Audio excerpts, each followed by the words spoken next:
Hindi ka papasok sa pribadong palapag nang walang pahintulot. Mariing sabi ni Micaela Santos habang humaharurot ang ulan sa salaming pader ng Velasco Grand Manila. Mga tagapakinig, sumubaybay sa ating pahina at pindutin ang tanda ng pagsubaybay dahil ang gabing ito ay hindi lang kwento ng dating pag-ibig, kundi simula ng pagharap sa kapangyarihang matagal nang nagtatago sa ningning ng mga ilaw. Sa gitna ng kaguluhan, hindi pa alam ni Micaela na ang lalaking iiwasan niya ay naghihintay sa taas. Basang-basa ang gilid ng kanyang Amerikana nang pumasok siya sa malaking bulwagan ng otelya. Mula sa kisame ay bumabagsak ang liwanag na parang ulan ng ginto, ngunit ang hangin ay may bigat ng takot.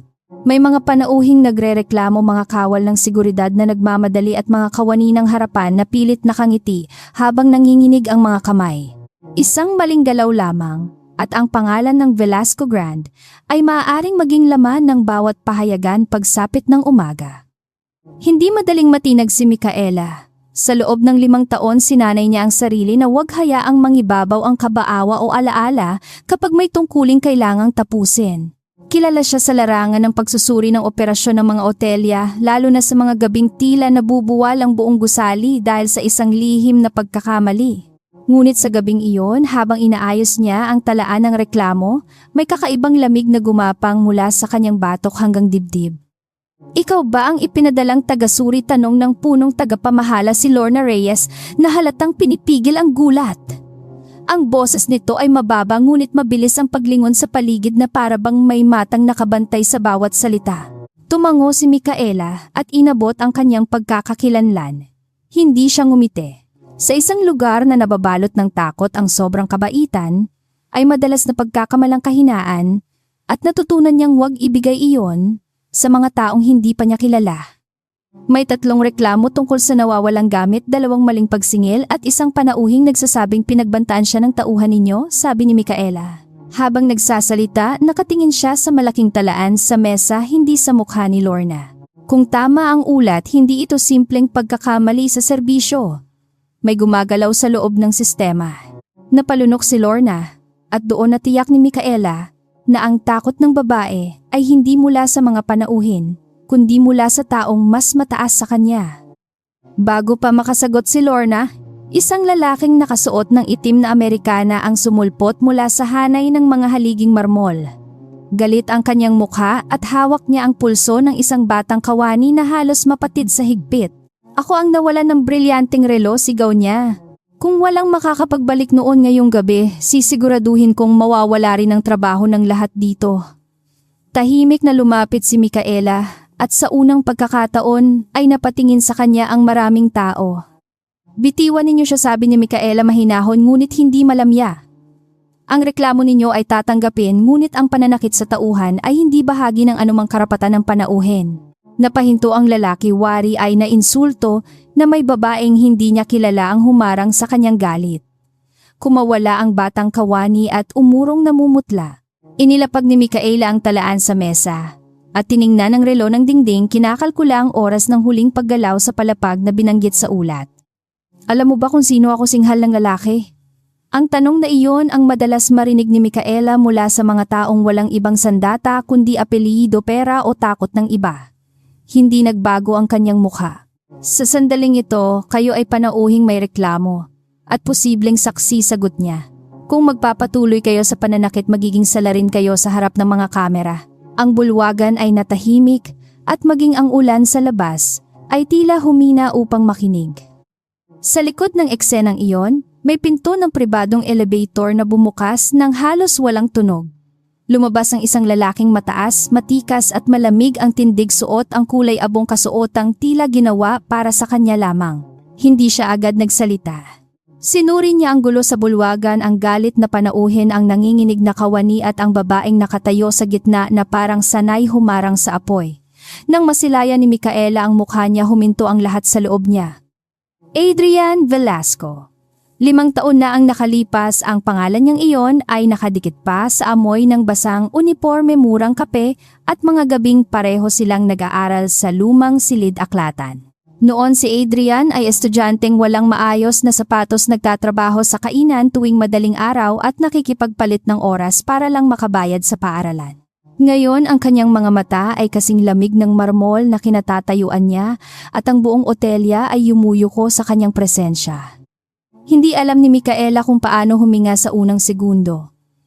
Inakala niyang nalibing na niya ang bahaging iyon ng buhay kasabay ng liham na hindi niya naipadala at pangalan na hindi niya binabanggit. Ngunit nakatayo si Adrian sa harap niya, hindi bilang lalaking iniwan sa ulan noong huling gabi nila, kundi bilang punong tagapangulo ng Velasco Grand. Nakita niya ang pagkilala sa mga mata nito kasunod ang matalim na paglamig na parang ang nakaraan ay naging patalim sa pagitan nila. Ginoong Velasco, yumuko si Lorna, halos hindi maitago ang kaba. Ang galit na panauhin ay biglang bumait ang tindig at ang mga kawani ay sabay-sabay na umatras. Si Adrian ay hindi tumingin sa kanila. Ang buong bigat ng atensisyon niya ay napunta kay Micaela. Hindi ko alam na ikaw ang ipinadala, sabi niya. Walang pagtaas ng boses ngunit ramdam ng lahat ang pader sa pagitan ng bawat pantig. Kung alam ko baka mas maaga kong sinuri ang kasunduan. Pinalitan ako ng ahensiya ngayong hapon, sagot ni Micaela. Pinilit niyang panatilihing tuwid ang likod kahit ang dibdib niya ay parang pinipiga ng 5 taon ng hindi nasabing salita. Nandito ako para sa pagsusuri ng krisis, hindi para sa personal na usapin. Bahagyang ngumiti si Adrian ngunit walang init iyon. Personal na usapin ulit niya na wari ay lasa ng laso ng mga salita. Mahusay ka pa rin palang pumili kung kailan magiging propesyonal. May ilang kawani na nagpalitan ng tingin ngunit walang nangahas magsalita. Si Micaela ay hindi nagbaba ng mata. Ang dating Adrian ay marunong tumawa kahit walang pera, marunong magpatawad kahit pagod at marunong mangarap kahit walang katiyakan. Ang lalaking nasa harap niya ngayon ay tila inukit mula sa pagkatalo at tagumpay maganda ngunit mapanganib. Alam niyang may karapatan itong magalit. Ang hindi nito alam ang araw na iniwan niya ito ay araw ding winasak ang sarili niyang buhay. Bago ninyo ipagpatuloy ang pag-uusap, pasok ng galit na panauhin na muling lumakas ang loob, may ninakaw na relo sa silid ko. Ang babaeng ito ay nag-aaksaya ng oras. Binalingan siya ni Adrian at ang tingin nito ay sapat upang mapaatras ang lalaki ng kalahating hakbang. Kung may nawala sa otelyang ito, babalik iyon, sabi niya. Kung may nagsisinungaling, malalaman din iyon. Pagkatapos ay bumalik ang tingin niya kay Micaela. Ipakita mo kung bakit ka kinuha. Tinanggap ni Micaela ang hamon na parang dokumentong kailangang lagdaan, hindi sugat na kailangang takpan. Humingi siya ng tala ng pagpasok sa palapagtala ng paglilinis at kopya ng kuha mula sa pasilyo. Sa loob ng ilang minuto, inayos niya ang magkakagulong salaysay. Ang relo ay sinabing nawala bandang 9:00 ng gabi, ngunit ang may-ari ay umalis ng silid bago iyon, habang ang kawani na pinagbintangan ay pumasok lamang ng may kasamang tagapamahala matapos tumawag ang panauhin. Hindi tugma ang oras, sabi ni Micaela nakaharap sa maliit na pangkat na ngayon ay nakikinig sa kanya. At kung tunay na nasa tokador ang relo, makikita dapat sa tala ng paglilinis na may bagay na inilipat, wala. Inutusan niya ang isang kawani na kunin ang tala ng sasakyang ginamit ng panauhin. Nanigas ang mukha ng lalaki. Napansin iyon ni Adrian. Sa tahimik na paraan nagsenya siya sa seguridad at kaagad na isinara ang daan palabas ng bulwagan. Lumipas ang ilang sandali bago bumalik ang kawani, hawak ang maliit na ulat. Binasa iyon ni Micaela saka itinaas ang tingin. Ang inyong chopper ay nag-iwan ng kahon sa tanggapan ng tagapag-alaga ng sasakyan.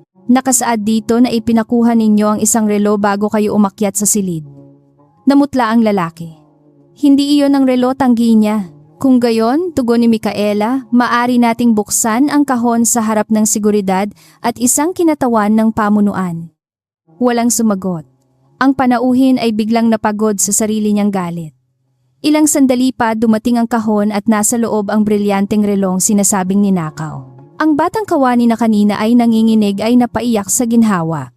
Walang pumalakpak ngunit ang katahimikan ay nagbago ng anyo. Hindi na iyon takot, pagkilala na iyon. Si Adrian ay nanatiling walang emosyon ngunit may bahagyang pagkipot sa kanyang mga mata. Tanda ng taong napilitang kilalanin ang galing ng ayaw niyang pagkatiwalaan. Humihingi ako ng paumanhin sa abalang dulot ng aking panauhin, malamig na sabi ni Adrian sa mga nasa paligid. Inutusan niya ang seguridad na ihatid ang lalaki sa pribadong tanggapan para sa formal na ulat. Pagkatapos ay humarap siya kay Micaela. Mahusay. Ngunit isang maliit na eskandalo lamang iyan. Ang problema ng otelyang ito ay mas malalim. Hindi iyon papuri. Isa iyong babala. Kung hindi mo kaya ang bigat ng lugar na ito, umalis ka ngayon pa lang. Kung madali akong umaalis, wala ako rito, sagot ni Micaela. Sa likod ng kanyang tinig ay naroon ang lahat ng gabing pinilit niyang huwag lumingon. Alam niyang may ibang kahulugan ang sinabi niya at nakita niyang naunawaan iyon ni Adrian. Tumigas ang panga nito ngunit hindi ito sumagot agad. Sa pagitan nila ay bumalik ang ulan ng lumang hagdan ng paaralan, ang huling mensaheng hindi sinagot at ang mukha ni Adrian noong una niyang narinig ang salitang tapos na. Sumama ka, sabi ni Adrian pagkaraan ng ilang segundo. Hindi iyon pakiusap. Lumakad siya patungo sa pribadong elevator at natural na nahati ang mga tao para sa kanya. Si Micaela ay sumunod, dala ang kanyang talaan at ang bigat ng bawat matang nakatutok sa likod niya. Nang magsara ang pinto ng elevator, nawala ang ingay ng bulwagan. Naiwan silang dalawa sa makintab na kahong salamin na papalibutan ng tahimik na pag-akyat at alaala ng isang buhay na hindi natuloy. Sa loob ng elevator, mas malinaw ang amoy ng pabango ni Adrian, malinis, mahal at malayo sa amoy ng sabon sa murang tirahan noong kabataan nila. Hindi tumingin si Micaela sa kanya ngunit ramdam niya ang bawat paghinga nito. 5 taon, sabi ni Adrian. 5 taon kang nawala tapos babalik ka sa sarili kong gusali na parang wala kang tinapakang tao? Mabilis ang tibok ng puso ni Micaela ngunit pinili niya ang katahimikan dahil ang katotohanan ay hindi maaaring bitawan sa maling lugar. Hindi ako bumalik para guluhin ka, sabi niya sa huli. Tinanggap ko ang trabaho dahil may krisis dito. Tumawa si Adrian ng mahina, walang saya. Trabaho, ganyan ka noon hindi ba? Kapag mahirap ang usapan, tinatawag mong praktikal. Kapag may nasasaktan, tinatawag mong kailangan. Ang mga salitang iyon ay tumama sa kanya, ngunit hindi siya umurong. Ninais niyang sabihin na may nagbanta, may inilihim, may gabing hindi siya natulog sa kakaiyak. Ngunit alam niyang hindi pa iyon oras. Bumukas ang elevator sa palapag na walang karaniwang panauhin. Mahaba ang pasilyo, may malalaking larawang nagpapakita ng iba't ibang sangay ng Velasco Grande sa mga pampang bundok at lungsod. Ang bawat larawan ay tila patunay na si Adrian ay umakyat mula sa putik tungo sa tuktok na hindi kayang abutin ng mga nanghamak sa kanya. Para kay Micaela, bawat ilaw sa pasilyo ay paalala na ang lalaking minsan niyang pinrotektahan sa dilim ay natutong mabuhay nang wala siya. Dinala siya ni Adrian sa silid pulong na nakaharap sa lungsod. Sa ibaba ang Maynila ay basang-basang kumikislap, maganda at marahas sa ilalim ng bagyo. Inilapag niya sa mesa ang manipis na salansan ng mga ulat. Basahin mo. Hindi niya ipinaliwanag. Kinuha ni Micaela ang unang pahina at agad nakita ang hindi pangkaraniwang padron. Paulit-ulit ang sobrang singil sa pagpapanatili, iisang tagapagtustos ang nakikinabang at may mga silid na lumilitaw na inuupahan kahit walang tunay na panauhin. May nananamantala sa loob, sabi niya matapos ang ilang pahina. Hindi ito gawain ng isang mababang kawani.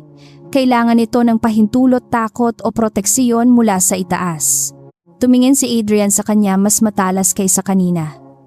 Iyan ang dahilan kung bakit ka nandito. Kung tama ang ahensiya, kaya mong hanapin ang ugat nang hindi nagpapadala sa pangalan o ranggo. Huminga siya ng mabagal. Pero kung narito ka para ibenta ang natitira mong dangal sa sinumang magbabayad, maling bahay ang napasukan mo. Sumakit ang mga daliri ni Micaela sa higpit ng kapit sa papel. Hindi mo alam ang lahat tungkol sa akin, sabi niya. Alam ko ang sapat, tugon ni Adrian. Iniwan mo ako noong wala akong maibigay. Bumalik ka ngayong may pangalan na akong kayang buksan ng anumang pinto. Hindi siya sumigaw at marahil iyon ang mas masakit. Ang puot niya ay hinasa ng panahon, ginawang marangal, ginawang makatwiran. Para sa kanya si Micaela ay hindi misteryo. Siya ay hatol na matagal nang naisulat. May kumatok bago pa makasagot si Micaela. Pumasok si Don Celestino Velasco, may edad ngunit matikas, may ngiting, tila laging handang magpatawad bago pa man malaman ang kasalanan. Adrian, narinig ko ang kaguluhan sa ibaba, sabi niya. Pagkatapos ay binalingan niya si Micaela. At ito pala ang bagong tagasuri. Napakabata. Magalang ang tinig ngunit sa likod ng ngiti ay may sukatang malamig. Naramdaman ni Micaela iyon agad. Sanay siyang kilalanin ng mga taong nakangiti habang nagtatago ng kutsilyo. Si Micaela Santos, sabi ni Adrian. Pansamantala siyang tutulong sa pagsusuri. Bahagyang tumaas ang kilay ni Don Celestino na para bang may alaalang dumaan at kaagad itinago. Santos ulit niya. Pamilyar ang apelyido. Hindi kumibo si Micaela ngunit may pumintig sa likod ng kanyang isip.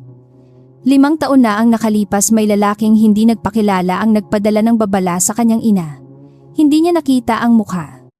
Ngunit ang pakiramdam na dulot ng tinig ni Celestino ay nakakakilabot na pamilyar. Ang ganitong bagay ay dapat hawakan ng tahimik. Dagdag ni Celestino, lumapit sa mesa at kinuha ang isa sa mga ulat nang hindi humihingi ng pahintulot. Masyadong mahalaga ang pangalan ng pamilya para ipaubaya sa taong galing sa labas. Hindi gumalaw si Adrian ngunit nanlamig ang silid. Kaya nga kailangan ng taong galing sa labas, sagot niya. Ang loob ay matagal nang marunong magsinungaling sa sarili. Sandaling nawala ang ngiti ni Celestino. Sapat lamang para makita ni Micaela ang tunay na mukha sa ilalim. Sa gabing iyon, habang patuloy ang ulan sa salamin at umiikot ang buong otelya sa ilalim ng mga lihim na hindi pa nabubuksan, unawaan ni Micaela na ang pagbabalik niya ay hindi aksidente. Hindi lang siya haharap sa lalaking minsan niyang minahal at nasaktan. Haharap siya sa isang pamilyang may mga sugat na tinatakpan ng ginto, sa isang sistemang may mga kamay na marunong maglinis ng ebidensiya at sa nakaraan niyang muling kumakatok na may dalang panganib. Nang umalis si Celestino, naiwan ang amoy ng mamahaling tabako at isang babalang hindi kailangang sabihin. Lumapit si Adrian sa bintana, nakatalikod kay Micaela. May 48 oras ka para magbigay ng unang ulat, sabi niya. Pagkatapos noon, malalaman ko kung ikaw ay sagot o dagdag na problema. Tiningnan siya ni Micaela ang likod ng lalaking dati niyang niyakap sa tabi ng lumang hintayan ng jeep. Kung problema ako, sagot niya. Ako ang problemang hindi kayang bilhin. Hindi humarap si Adrian ngunit nakita sa salamin ang maikling paggalaw ng kanyang mga mata. Maaaring galit iyon, maaaring pagkilala, maaaring sugat na muling dumugo. Sa labas, kumulog ng malakas at pansamantalang namatay ang ilang ilaw sa gusali. Sa dilim na saglit, narinig ni Micaela ang tunog ng isang mensaheng pumasok sa kanyang kagamitan. Nang tingnan niya iyon, isang linya lamang ang nakasulat mula sa hindi kilalang bilang, "Umalis ka sa Velasco Grand bago maghating gabi." O uulitin namin ang nangyari noon. Hindi agad nagsalita si Micaela matapos mabasa ang mensahe. Ang lamig ng bawat salita ay pumasok sa balat niya na parang ulan mula sa nakaraang 5 taon. Hindi niya ipinakita kay Adrian ang kagamitan dahil alam niyang ang unang pagkakamali sa isang lugar na puno ng mata ay ang pagpapakitang natatakot ka. Isinara niya ang mensahe, itinago ang kagamitan sa bulsa, at muling humarap sa mga ulat na parang walang kamay na muling humawak sa luma niyang sugat. Napansin ni Adrian ang munting pagbabago sa kanyang mukha kahit sinikap niyang itago iyon. Sanay siyang magbasa ng mga taong nagsisinungaling, sa pagpupulong mga tagapamahalang may lihim na utang at mga direktor na kumakapit sa posisyon gamit ang matatamis na salita. Kay Micaela iba ang nakita niya. Hindi iyon kasinungalingan kundi pagpigil. May kinakatakutan siya ngunit hindi iyon ang uri ng takot na nagpapatakas sa tao. Iyon ang takot na lalo siyang pinatatalas. May problema ba, tanong ni Adrian, mababa ang boses. Hindi niya nilambutan ang tanong ngunit wala rin ang dating laso nito. Tiningnan siya ni Micaela ng diretsyo. Marami, sagot niya, pero uunahin natin ang kayang patunayan. Kinuha niya ang pulang panulat mula sa mesa at nilagyan ng marka ang 3 bahagi ng ulat.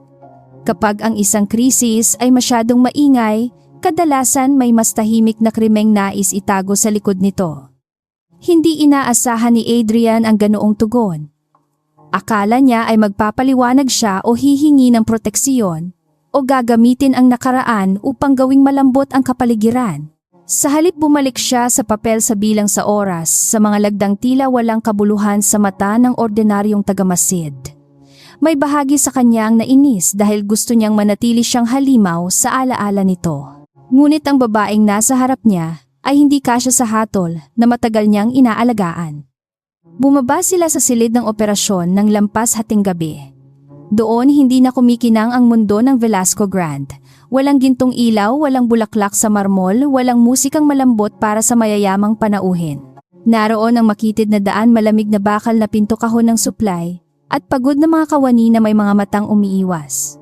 Sa ilalim ng karangyaan, nakita ni Micaela ang totoong katawan ng Otelia, at sa katawan na iyon, nagsisimula ang karamihan ng sakit. Hiningi niya ang tala ng mga susi-listahan ng tauhang nakaatas sa bawat palapag at ulat ng mga silid na minarkahang walang panauhin ngunit may nakatalang pagkonsumo. Si Lorna Reyes ay sumunod ngunit kitang-kita sa nanginginig nitong kamay ang pag-aalinlangan. May mga talapong nawawala, mahina nitong sabi. Minsan sinasabing palpak ang sistema. Tumigil si Micaela sa paglakad. Ang sistema ay palpak kapag walang nagbabantay. Kapag may tiyak na nawawala sa tamang oras, hindi iyon palpak. Iyon ay pinili. Sa kabilang dulo ng silid, isang lalaking tagapangasiwa ng imbakan ang umisi. Si Ramon Ibarra ayon sa pangalan sa kanyang pagkakakilanlan. Makapal ang braso, malakas ang tinig at may yabang ng taong sanay takutin ang mas mababa sa kanya. Maraming tagasuri ang dumaan dito, sabi niya. Pare-pareho silang nagsimula sa matatalinong tanong. Pagkatapos, naintindihan din nilang mas maayos ang buhay kapag hindi masyadong mausisa. Naramdaman ni Lorna ang takot. Si Micaela ay hindi gumalaw. Kung ganoon mabuti, at hindi ako dumaan dito para maghanap ng maayos na buhay, sagot ni Micaela. Nandito ako para maghanap ng totoo. Lumapit si Ramon sapat upang maging banta ngunit hindi sapat upang mahawakan siya. Bago pa siya makapagsalita, tumunog ang boses ni Adrian mula sa likod. Siguraduhin mong ang susunod mong salita ay hindi magiging dahilan ng pagkawala ng trabaho mo. Napaurong si Ramon ngunit ang galit sa kanyang mata ay hindi nawala. Iyon ang unang pahiwatig. Inutusan ni Micaela na buksan ang tala ng imbakan para sa nakaraang 6 na buwan, sa unang tingin payapa ang mga bilang. Ngunit ang kapayapaan ng mga bilang ay madalas gawa ng taong marunong maglinis. Napansin niya na tuwing ikalawang linggo ng buwan tumataas ang gasto sa mamahaling sabon, tela, ilaw at piyesa sa palamigan ngunit walang kasabay na pagtaas sa bilang ng panauhin. Sa mga araw ding iyon, may mga silid na minamarkahang nasa pagpapanatili kahit walang reklamo. May lumilikha ng peking pagkasira, sabi ni Micaela. Kapag minarkahan ng silid na sarado, pwedeng maglabas ng supply, magbayad sa tagapag-ayos at itago ang galaw sa tala ng panauhin. Humilig si Adrian sa mesa, nakikinig ng hindi kumikibo. Gaano kalaki, tanong niya. Hindi pa sapat ang hawak ko, sagot niya. Ngunit kung tama ang padron, hindi ito ilang libong piso. Matagal na itong kanal na dinadaluyan ng pera mula sa loob palabas. Ang mga salitang iyon ay bumigat sa silid. Para kay Adrian, ang Velasco Grand ay hindi lamang negosyo. Ito ang patunay na hindi siya nanatiling batang pinagtatawanan dahil sa gutom at lumang sapatos. Ang bawat sangay ay inakyat niya mula sa gabi ng pagkabigo, mula sa mga pintong isinara sa kanya, mula sa ngiting iniwan ni Micaela noong huling araw nila. Kung may nagnanakaw mula sa loob, hindi lamang pera ang kinukuha nito. Kinukuha nito ang dangal na pinaghirapan niyang itayo. Ipinatawag ni Adrian ang 3 tagapamahala ng gabi. Dumating sila na may dalang formal na mukha ngunit magkaiba ang anyo ng kanilang kaba. Ang isa ay pawisin, ang isa ay masyadong tahimik, at ang huli ay paulit-ulit na inaayos ang kwelyo. Hindi sila tinanong ni Micaela tungkol sa pera. Tinanong niya sila tungkol sa oras susi, pagkasira ng palamigan, at kung sino ang unang nakakakita ng mga silid na sinasabing hindi magagamit sa ganitong paraan. Ang sinungaling ay madalas nahuhuli bago pa niya malaman na nahuhuli na siya. Nang sumapit ang 3 tagapamahala, lumitaw ang unang bitak. Sinabi nitong 8:00 natanggap ang reklamo sa palamigan ngunit ang tala ng susi ay nagpapakitang may pumasok na tagapag-ayos 7:30 pa lamang. Ibig sabihin, mahinahong sabi ni Micaela na ayos ninyo ang sira bago pa may magreklamo. Namutla ang lalaki. Mali lang po siguro ang oras. Tiningnan siya ni Micaela nang walang galit. Ang mali minsan ay aksidente. Ang mali na inuulit sa parehong araw bawat buwan ay sistema. Hindi nakatiis si Adrian na hindi mapatitig sa kanya. Ang kanyang tinig ay walang sigaw ngunit napipilit nito ang tao na marinig ang sariling kasinungalingan. Noon pa man ganoon na si Micaela. Noong estudyante pa sila kaya niyang patahimikin ang isang silid hindi dahil sa lakas kundi dahil malinaw siya magsalita. Naalala ni Adrian ang gabing ipinagtanggol siya nito sa propesor na nagparatang sa kanyang nangopya. Naalala niya ang apoy sa mga mata nito. Pagkatapos, naalala niya ring iniwan siya nito. Sa labas ng silid lihim na nakatayo si Celestino sa dilim ng pasilyo. Hindi siya nakangiti ngayon. Hawak niya ang maliit na kagamitan at nakikinig sa ulat ni Ramon. Masyado siyang mabilis bulong ni Ramon at pinapakinggan siya ni Adrian. Kumislot ang ugat sa panga ni Celestino. Ang mga taong mabilis ay nadadapa kapag nilagyan ng batong hindi nila inaasahan sagot niya. Simulan ninyo sa mga kawani. Walang tutulong sa kanya. Walang magbibigay ng papel. Walang magsasabi ng totoo. Bago magbukang liwayway ramdam na ni Micaela ang unang epekto. Ang kahilingang tala ay biglang hindi makita. Ang tagapag-ingat ng kamera ay umuwi raw dahil may sakit. Ang isang matandang kawaksi na handang magsalita ay biglang sinabihang ililipat sa ibang sangay. Para sa ordinaryong tagasuri, sapat na iyon upang huminto. Para kay Micaela iyon ay patunay na tama ang tinatahak niya. Ang hadlang ay hindi laging pader. Minsan ito ang palatandaang malapit ka na sa pinto. Nagpahanda siya ng kape para sa mga kawani sa silid ng operasyon hindi bilang lambing kundi bilang paraan upang ibaba ang takot. Naupo siya sa tabi ng pinakabatang tagalinis si Nena na kanina pa umiiyak ng tahimik. Hindi kita pipilitin sabi ni Micaela. Pero kung may nakita kang makakatulong para hindi na may masaktan makikinig ako. Matagal bago tumingin si Nena. Sa huli, inilabas nito mula sa bulsa ang punit na kopya ng tala ng silid na dapat sana ay nawala.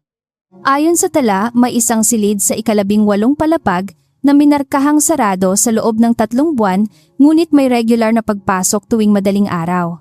Ang pangalan ng nagpapahintulot ay hindi malinaw ngunit ang lagda ay pamilyar sa mga kawani.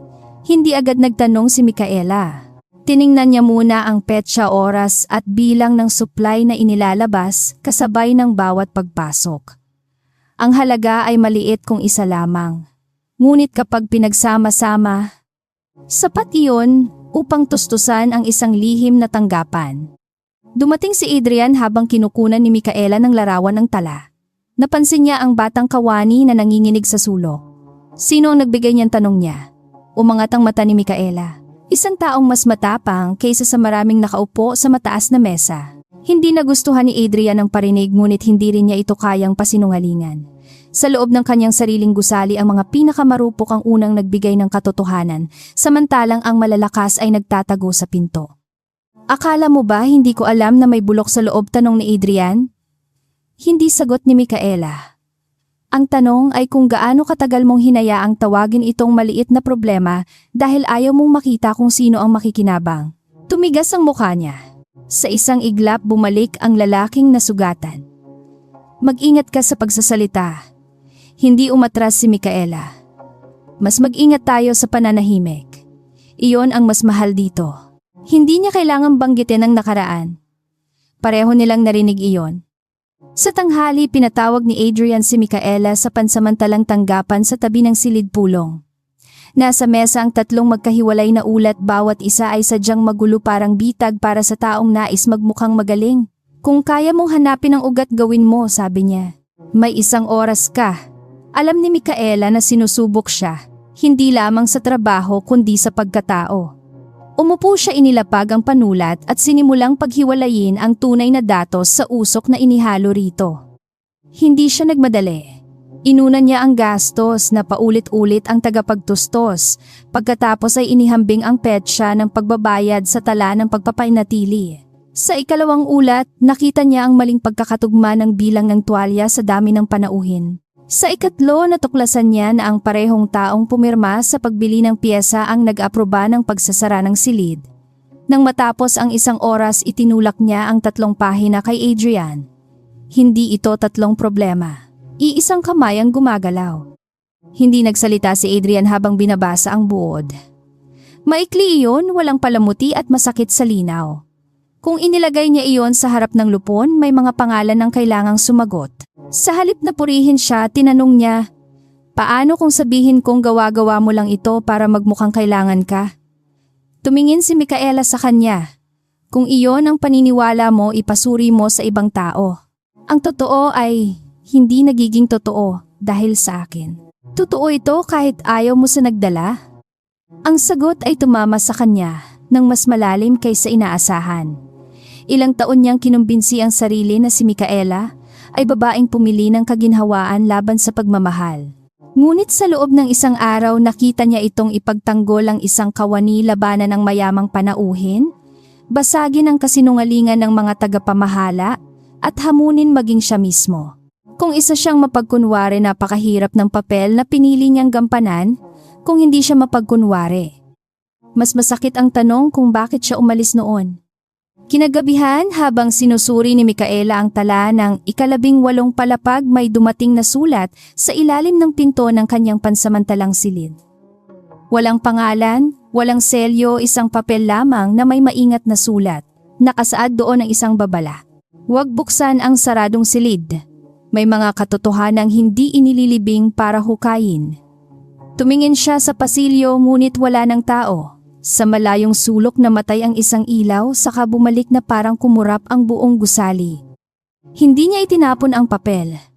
Inipit niya iyon sa loob ng talaan kasama ng mensahe mula noong hating gabi. Pagkatapos kinuha niya ang kopya ng mapa ng palapag at minarkahan ang silid na 3 buwang sarado. Hindi pa niya alam kung ano ang nasa loob, ngunit malinaw na may isang taong handang takutin siya bago niya marating iyon. Sa ganitong uri ng laban, ang unang patakaran ay huwag pumasok ng walang saksi. Ang ikalawa ay huwag magtiwala sa pintong masyadong tahimik. Sa kabilang panig ng otelya, nakatayo si Celestino sa pribadong silid kainan kaharap ang 2 kasaping direktor. Ang babaeng iyon ay hindi dapat tumagal hanggang katapusan ng linggo, sabi niya. Kapag umabot sa lupon ng hawak niya, maraming pangalan ng madudungisan. Isa sa mga direktor ang nagtanong kung pati si Adrian ay dapat ilayo sa usapin. Ngumiti si Celestino ngunit walang saya. Si Adrian ay matalino ngunit may isang kahinaan. Kapag nasaktan ang puso ng tao, madali siyang bulagin ng sariling hatol. Hindi alam ni Adrian na binabanggit siya sa silid na iyon. Nasa kanyang tanggapan siya nakatitig sa lumang larawan ng unang sangay ng Velasco Grand. Sa salamin ng bintana nakikita niya ang sariling mukha at ang anino ni Micaela sa alaala. Galit pa rin siya. Ngunit ngayon ang galit ay may kasamang bitak. Isang tanong ang hindi niya kayang patahimikin. Kung tunay siyang iniwan ni Micaela, dahil mahirap siya, bakit sa bawat panganib ngayong gabi? Pinipili pa rin itong tumayo sa panig ng mga walang kapangyarihan. Kinabukasan, bago sumikat ang araw, nagpadala si Micaela ng unang ulat kay Adrian. Hindi iyon kumpleto ngunit sapat upang maglatag ng direksyon. May pekeng gastos, may saradong silid na ginagamit, may mga kawani na tinatakot at may lagdang kailangang patunayan. Sa huling bahagi naglagay siya ng isang pangungusap na nagpatigil kay Adrian. Ang krisis sa serbisyo ay balat lamang. Ang tunay na sugat ay nasa loob ng pamamahala. Kapag hindi binuksan ngayon, ang buong katawan ng Velasco Grand ang malalason. Habang binabasa ni Adrian ang ulat, pumasok si Lorna na halos walang kulay ang mukha.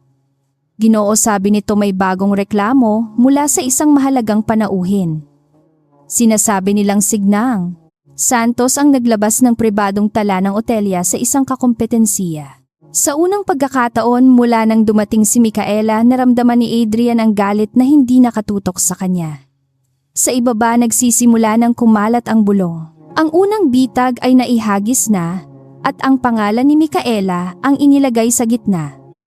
Nabalot ng bulungan ang bulwagan bago pa man bumaba si Micaela mula sa pansamantalang silid.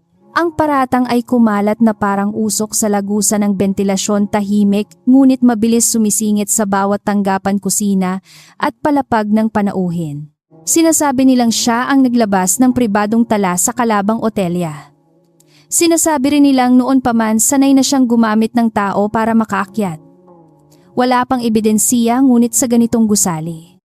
Minsan, sapat na ang bulong upang bitayin ang pangalan. Nang pumasok siya sa silid-pulong, naghihintay si Adrian sa dulo ng mahabang mesa.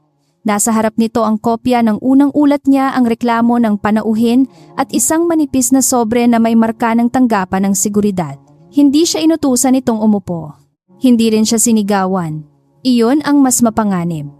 Ang katahimikan ni Adrian ay parang pinto ng hukuman bago ilabas ang hatol at sandaling bumalik sa dibdib ni Micaela ang sakit ng 5 taong nakaraan. May ebidensiya ba sila, tanong ni Micaela bago pa siya tanungin? Hindi nagtaas ng tingin si Adrian. May larawan ng isang kagamitan na ginagamit mo, may tala ng pagpapadala at may pahayag mula sa isang tauhan. Inilagay niya ang sobre sa gitna ng mesa. Kung ako ang tatanungin ng lupon ngayon, sapat iyon para alisin ka.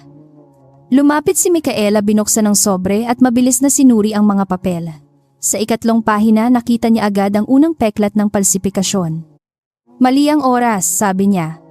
Nasa 18 palapag ako nang sinasabing nagpadala ako ng tala mula sa silid na ito. May tala ng susi, may kamera sa pasilyo at may 2 saksi. Nanatiling malamig ang mukha ni Adrian. Madali ring baguhin ang oras kung may alam ka sa sistema. Tumingin siya rito, hindi umiwas. Kung ako ang gumawa, hindi ganyan kababawang bakas. Ang taong gumawa nito ay gustong maniwala kang marunong ako. Pero hindi niya alam kung gaano ako kahigpit. Hindi nagustuhan ni Adrian ang talas ng sagot, ngunit hindi niya rin maitanggi ang lohika nito. Sa loob ng maraming taon, naging kalasag niya ang pagdududa. Kapag hindi siya nagtitiwala, walang makakasakit sa kanya. Ngunit sa harap ni Micaela, ang pagdududa ay hindi na mukhang lakas. Mukha itong kulungang siya mismo ang nagtayo. Kinuha niya ang isa pang papel at itinulak sa kanya. May 4 na oras ka para sirain ang paratang. Kapag nabigo ka, hindi kita mapoprotektahan. Hindi ko hinihingi ang proteksyon mo, sagot ni Micaela. Hinihingi ko lang ang daan sa katotohanan. Sa unang pagkakataon, tumama sa kanya ang tahimik na tingin ni Adrian na hindi lamang galit ang laman. May tanong doon at may pagod. Bago pa ito lumalim, bumukas ang pinto at pumasok si Celestino, dala ang ngiting akala ng marami ay tanda ng karunungan. Nakakalungkot, sabi niya. Minsan ang pinakamalinis tingnan ang unang nagiiwan ng putik sa sahig. Hindi pinansin ni Micaela ang pangungutya. Mas mahalaga ang reaksyon kaysa salita. Nakita niya kung paano unang tumingin si Celestino sa sobre, hindi sa kanya, na parang alam na nito ang laman bago pa buksan. Nakita rin niya ang bahagyang pag-igting ng daliri nito nang banggitin ni Adrian ang 4 na oras. Ang taong may kontrol sa palabas ay hindi gusto kapag may iba nang nagtatakda ng oras. Sa loob ng isip ni Micaela, gumuhit ang unang malinaw na linya patungo sa tunay na kaaway. Umalis siya sa silid-pulong at dumiretso sa tanggapan ng teknolohiya. Ang lalaking nakaatas doon ay si Paulo, payat, maputla, at halatang hindi sanay tumanggi sa malalakas na pangalan. Nang hingin ni Micaela ang tala ng pagpasok sa sistema, sinabi nitong kailangan ng pirma ni Ramon. Hindi siya nagtaas ng boses. Ipinakita lamang niya ang autorisasyong pirmado ni Adrian. Kung pipiliin mong sumunod sa maling tao, sabi niya, siguraduhin mong kaya kanyang iligtas kapag bumagsak ang pader. Nagbago ang kulay ng mukha ni Paulo. Tahimik nitong binuksan ang tala. Sa unang tingin, tila tama ang paratang. May pagpapadala mula sa isang kagamitan na nakapangalan kay Micaela. Ngunit nang suriin niya ang pinanggalingang lagusan, lumitaw na ang kagamitan ay gumamit ng pansamantalang pahintulot na nilikha 10 minuto bago ang pagpapadala. Ang pahintulot ay hindi mula sa kanya. Ito ay galing sa lumang pangasiwaang hindi dapat aktibo mula pa noong nakaraang taon. May multo sa sistema. At may taong nagbuhay rito. Kaninong pangasiwaan ito, tanong niya. Nanigas si Paulo. Hindi ko po alam. Hindi sumagot si Micaela, hinayaan lamang ang katahimikan na magtrabaho. Sa huli, napayuko ang lalaki. Ginagamit po iyon kapag may utos mula sa mataas. Hindi ko nakikita ang pangalan. Lumalabas lang ang tanda. Anong tanda? Dahan-dahang inilabas ni Paulo ang kopya. Isang maliit na sagisag ng lumang sangay ng pamilya Velasco. Hindi pangalan, hindi lagda. Ngunit sapat upang ipakita na ang gumagalaw ay hindi karaniwang tauhan. Habang kinokopya ni Micaela ang tala, may napansin siyang petsa sa gilid ng lumang pangasiwaan. 5 taon na ang nakalipas unang nilikha ang pahintulot. Ang petsa ay hindi ordinaryo. Iyon ang linggo bago siya makipaghiwalay kay Adrian. Sandaling nanlamig ang kanyang kamay sa ibabaw ng mesa. Ang kasalukuyang paratang ay tila nakatali sa gabing matagal na niyang inilibing. Hindi aksidente ang pagbabalik ng mensahe. May taong gumagamit ng parehong pinto mula noon, hanggang ngayon. Sa hapon, pinuntahan ni Micaela ang lumang paaralan kung saan nagsimula ang lahat. Hindi niya sinabi kay Adrian ang buong dahilan. Sinabi lamang niyang susuriin niya ang pinagmulan ng pangasiwaang ginamit sa sistema. Ang campus ay nagbago na may bagong gusali, bagong pintuan at mga estudyanteng walang alam sa dalawang kabataang minsang nagbahagi ng murang tinapay sa lilim ng puno. Ngunit ang lumang tanggapan ng talaan ay nanatiling amoy papel, alikabok at mga lihim na akala ng panahon ay natakpan na. Tinanggap siya ni Ginang Maribel, dating kawani sa talaan, na ngayoy halos magretiro na.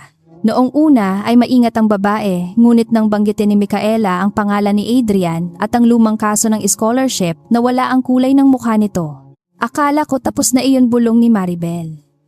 Walang natatapos kapag may taong sinaktan at pinatahimik, sagot ni Micaela. Hindi niya itinulak ang babae, ngunit inilapag niya sa mesa ang petsyang nakita sa sistema. Kailangan kong malaman kung sino ang pumasok sa talaan noong linggong ito. Matagal na tumitig si Maribel sa petsa. Pagkatapos ay tumayo siya, isinara ang pinto at binuksan ang lumang cabinet na may kalawang sa gilid. May kopya akong itinago, sabi niya. Hindi dahil matapang ako. Dahil natakot ako na balang araw may inosenteng hindi na makakabangon. Iniabot niya ang folder kay Micaela. Nasa loob ang tala ng scholarship ni Adrian, ulat ng paratang na pandaraya. At isang liham na nagmumungkahing tanggalin siya sa programa kung hindi aatras ang isang babaeng malapit sa kanya. Hindi gumalaw si Micaela sa unang sandali. Nakita niya muli ang sarili sa lumang gabi, nakatayo sa pasilyo habang may lalaking walang mukha na nagsabing mawawala ang kinabukasan ni Adrian kapag hindi siya umalis. Ang ina niya noon ay may utang sa pagamutan, mahina, madaling takutin. Ipinakita sa kanya ang dokumentong nagsasabing si Adrian ay madudurog sa iskandalo. Hindi siya naniwala agad. Ngunit nang makita niya ang pekeng pirma at ang kapangyarihang kayang gumalaw sa paaralan, pinili niyang siya ang masira. May pangalan ba ang nag-utos, tanong ni Micaela? Umiling si Maribel, ngunit itinuro ang liham. Walang pangalan. Pero ang nagdala niyan ay tagapayo ng isang donasyong pang-edukasyon mula sa pamilyang Velasco. Bumigat ang hangin. Hindi si Adrian, dagdag ni Maribel, na wari ay binabasa ang takot niya. Noon, wala siyang alam. Siya ang target, hindi ang pinagmulan. Isinara ni Micaela ang mga mata ng saglit. Alam niya iyon sa puso, ngunit iba pa rin ang bigat ng marinig mula sa saksi. Hindi alam ni Micaela na sinundan siya ni Adrian. Hindi siya lumapit sa pinto, ngunit sapat ang pagitan upang marinig ang ilang salitang lumabas. Scholarship, paratang, umalis, protektahan siya. Ang apat na salitang iyon ay pumasok sa kanya na parang basag na salamin.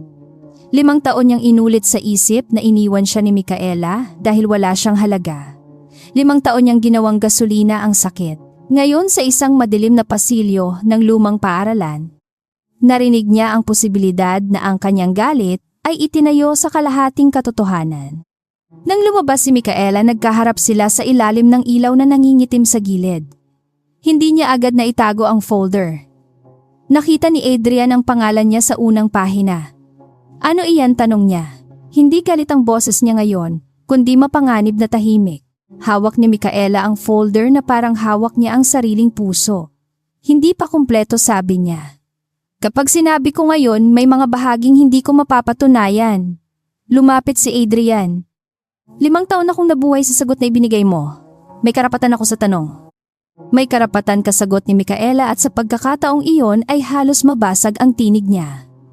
Pero hindi kita bibigyan ng kalahating katotohanan para lang gumaan ang loob ko. Ang sinabi niya ay hindi pag-iwas. Ito ang dahilan kung bakit siya naging mahusay sa trabaho. Alam niya kung gaano kapanganib ang emosyon kapag inuuna sa ebidensiya. Ngunit para kay Adrian, ang pagpigil na iyon ay muling tumunog na parang pinto. Napaatras siya, hindi dahil natalo kundi dahil natakot siyang maniwala. Bumalik sila sa Velasco Grand nang palubog na ang araw. Wala silang halos pinag-usapan sa biyahe. Sa labas ng sasakyan dumaraan ang lungsod na parang ilog ng ilaw at usok. Sa loob 2 tao ang nakaupo sa magkabilang dulo ng sugat. Si Adrian ay may hawak na pira-pirasong duda. Si Micaela ay may hawak na folder na maaring magbukas ng nakaraan at kasalukuyan. Pareho nilang alam na kapag binuksan iyon ng mali hindi lamang sila ang madudurog. Pagdating nila naghihintay si Lorna sa pasukan ng pribadong palapag. Nakita po ang pinagmulan ng pahayag laban kay Gnang. Santos, sabi nito. Isang tauhan sa imbakan ang pumirma. Si Ramon, hindi nagulat si Micaela. Ang taong masyadong maingay sa unang gabi ay madalas ginagamit bilang bato sa bintana. Ngunit may dagdag si Lorna. Nawawala na po siya. Umalis bago ang pagtatapos ng turno at binura ang ilang kamera sa likurang pasilyo. Sa wakas, ang bitag ay naging takbuhan. Hindi naghintay si Micaela ng utos. Pinuntahan niya ang likurang pasilyo, sinundan ang huling lugar na dinaanan ni Ramon at nakita sa basurahan ang punit na bahagi ng pagkakakilanlan nito. Sa gilid may bakas ng putik na hindi galing sa loob ng otelya. Nagpunta siya sa lagusan ng serbisyo, sabi niya. Sumunod si Adrian, mas malapit kaysa dati. Mapanganib iyon. Tiningnan siya ni Micaela. Mas mapanganib kung mauna siyang marating nang nag-utos sa kanya. Hindi na tumutol si Adrian. Sa dulo ng lagusan narinig nila ang mahinang kalabog. May isang pinto sa imbaka na bahagyang nakabukas. Sumilip si Micaela ngunit agad siyang hinila ni Adrian paatras nang may bumagsak na bakal na kahon mula sa itaas. Tumama iyon sa sahig na may malakas na tunog sapat upang makabasag ng buto kung tumama sa ulo. Sandaling nagkatinginan sila, parehong humihingal.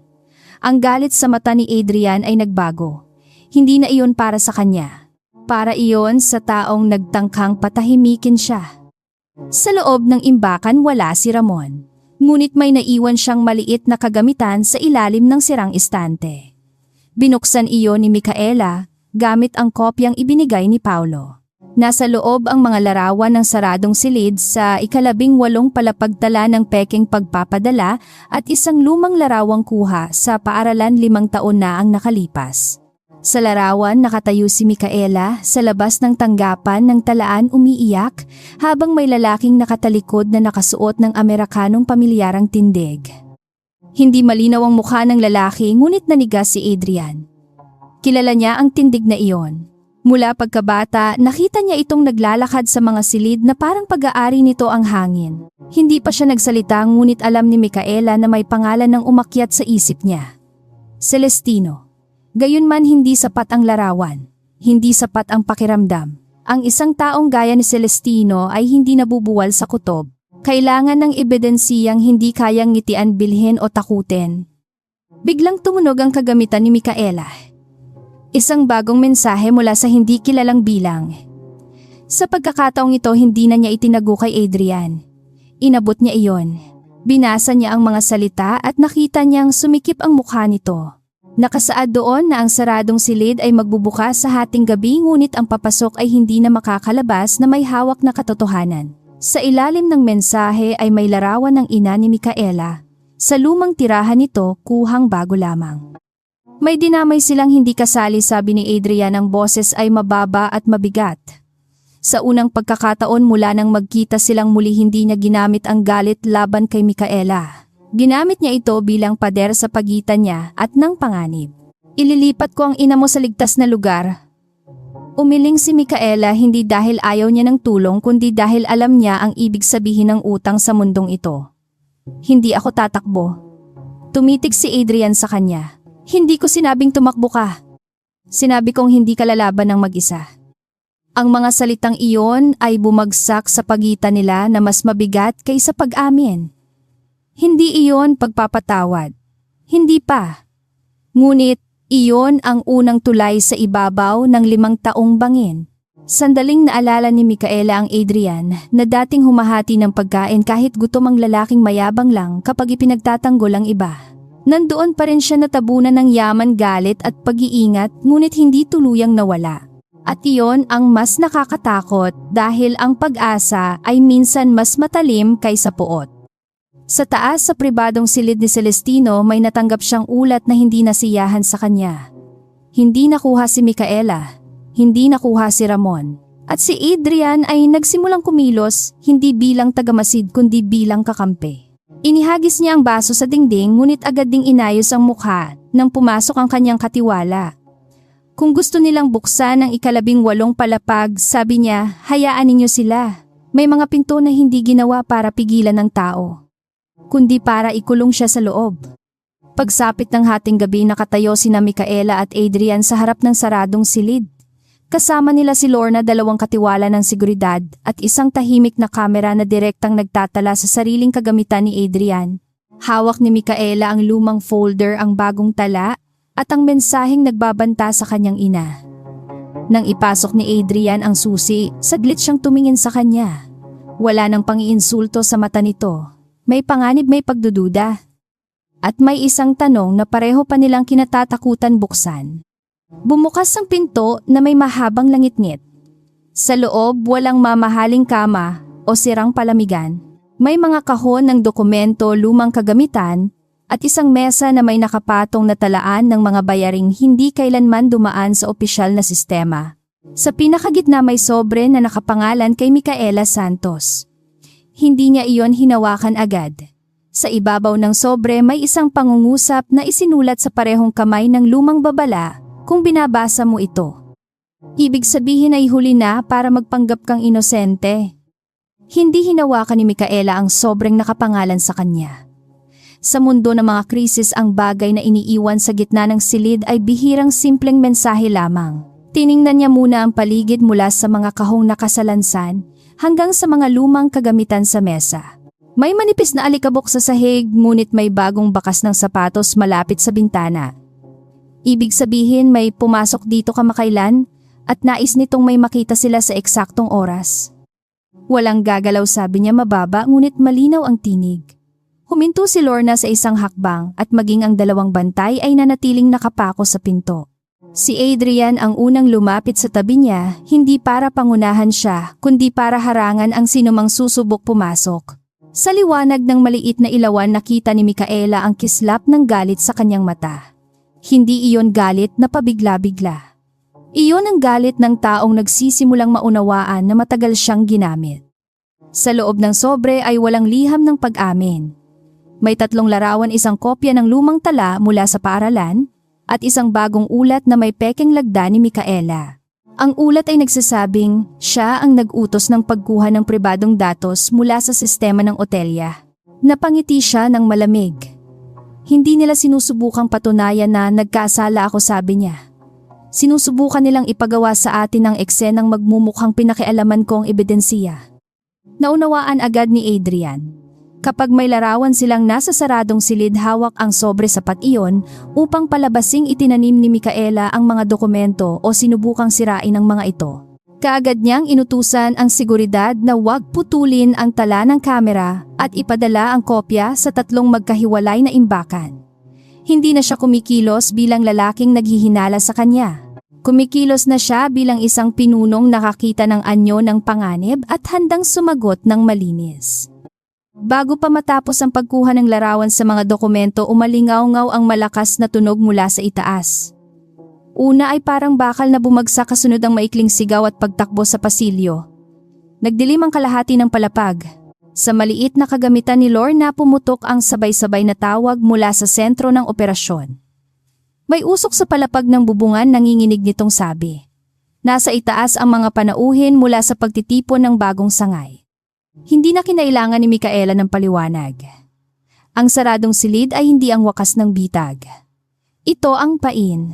Habang abala silang lahat sa ebidensiya, may gumawa ng mas malakas na krisis sa lugar na puno ng mayayamang panauhin, mamamahayag at kasapi ng lupon. Kung may masaktan, masisisi si Adrian. Kung mawala ang ebidensiya, mawawala rin ang daan sa katotohanan. Kung mabigo si Micaela, parehong mapapatunayang tama ang lahat ng itinanim na paratang laban sa kanya. Tumakbo sila patungo sa pribadong hagdan. Hindi sumakay si Micaela sa elevator dahil sa usok at posibleng pagkontrol sa kuryente. Habang umaakyat, mabilis siyang nagtatanong kay Lorna tungkol sa bilang ng panauhin, bilang ng tauhan, lokasyon ng labasan at huling ulat ng bentilasyon. Sumagot si Lorna sa putol-putol na hininga, ngunit pinilit nitong maging malinaw. Sa likod nila si Adrian ay nagbibigay ng utos sa pangkat ng seguridad, iniiwasang magdulot ng takot sa mga karaniwang palapag. Pagdating nila sa palapag ng bubungan, sinalubong sila ng usok na may amoy plastik at mainit na kable. Hindi pa malaki ang apoy ngunit nasa maling lugar ito. Ang maliit na silid ng kontrol sa tabi ng hagdan, ang tinamaan kaya nagkulong ang ilang elektronikong pinto sa panlabas na terasa. Sa labas may higit 20 panauhin kasama ang 2 matandang negosyante at isang batang kawani na hindi makabalik sa loob. Ang ulan ay humahampas sa salamin. Ngunit hindi sapat upang apulahin ang usok. Sirain ang pangalawang kandado utos ni Adrian sa bantay. Tinangka nila ngunit may bakal na harang na sadyang inilagay sa loob. Napatingin si Micaela sa maliit na mapa ng palapag na nakakabit sa dingding. May daang pangserbisyo sa likod ng kusina ginagamit lamang para sa tagapag-ayos ng ilaw sa panlabas na palamuti. May 200 sabi niya. Makitid pero kaya ng tao. Tumingin si Adrian sa kanya. Hindi ligtas. Sumagot siya nang hindi nag-aalinlangan. Mas hindi ligtas ang maghintay. Pumasok si Micaela sa daang pangserbisyo kasama ang isang bantay at si Adrian na hindi pumayag maiwan. Mainit ang bakal sa gilid at ang usok ay sumisingit sa makitid na pagitan ng pader. Habang gumagapang sila naririnig nila ang sigaw ng mga tao sa labas. Hindi nagmamadali ng bulag si Micaela. Binibilang niya ang hakbang inaalala ang mapa at hinahanap ang lugar na maaaring buksan nang hindi magpapapasok ng apoy sa pangunahing daan. Sa dulo ng makitid na lagusan, nakita niya ang manual na pangbukas na natatakpan ng kahon ng kagamitan. Hindi iyon aksidenteng naiwan, sadyang hinarangan. Itinulak ni Adrian ang kahon ngunit may nakakabit na alambre sa likod. Huwag mabilis na sabi ni Micaela. Lumuhod siya, sinuri ang pagkakatali at nakita ang maliit na panggatong na maaaring magsindi kapag nabatak ng mali. Ang kanyang mukha ay nanatiling tahimik ngunit sa isip niya ay luminaw ang katotohanan. Ito ay hindi sabotahe lamang. Ito ay pagtatangkang pumatay. Maingat niyang pinutol ang tali gamit ang maliit na pamutol mula sa bantay. Tumagal iyon ng halos 1 minuto, ngunit sa bawat segundo ay lumalakas ang ubo mula sa terasa. Nang tuluyang maalis ang panganib, hinila ni Adrian ang kahon at pinihit ang manual na pangbukas. Bumukas ang gilid na pinto at sumabog papasok ang malamig na hangin ulan at boses ng mga taong halos mawalan ng pag-asa. Isa-isa sigaw ni Micaela.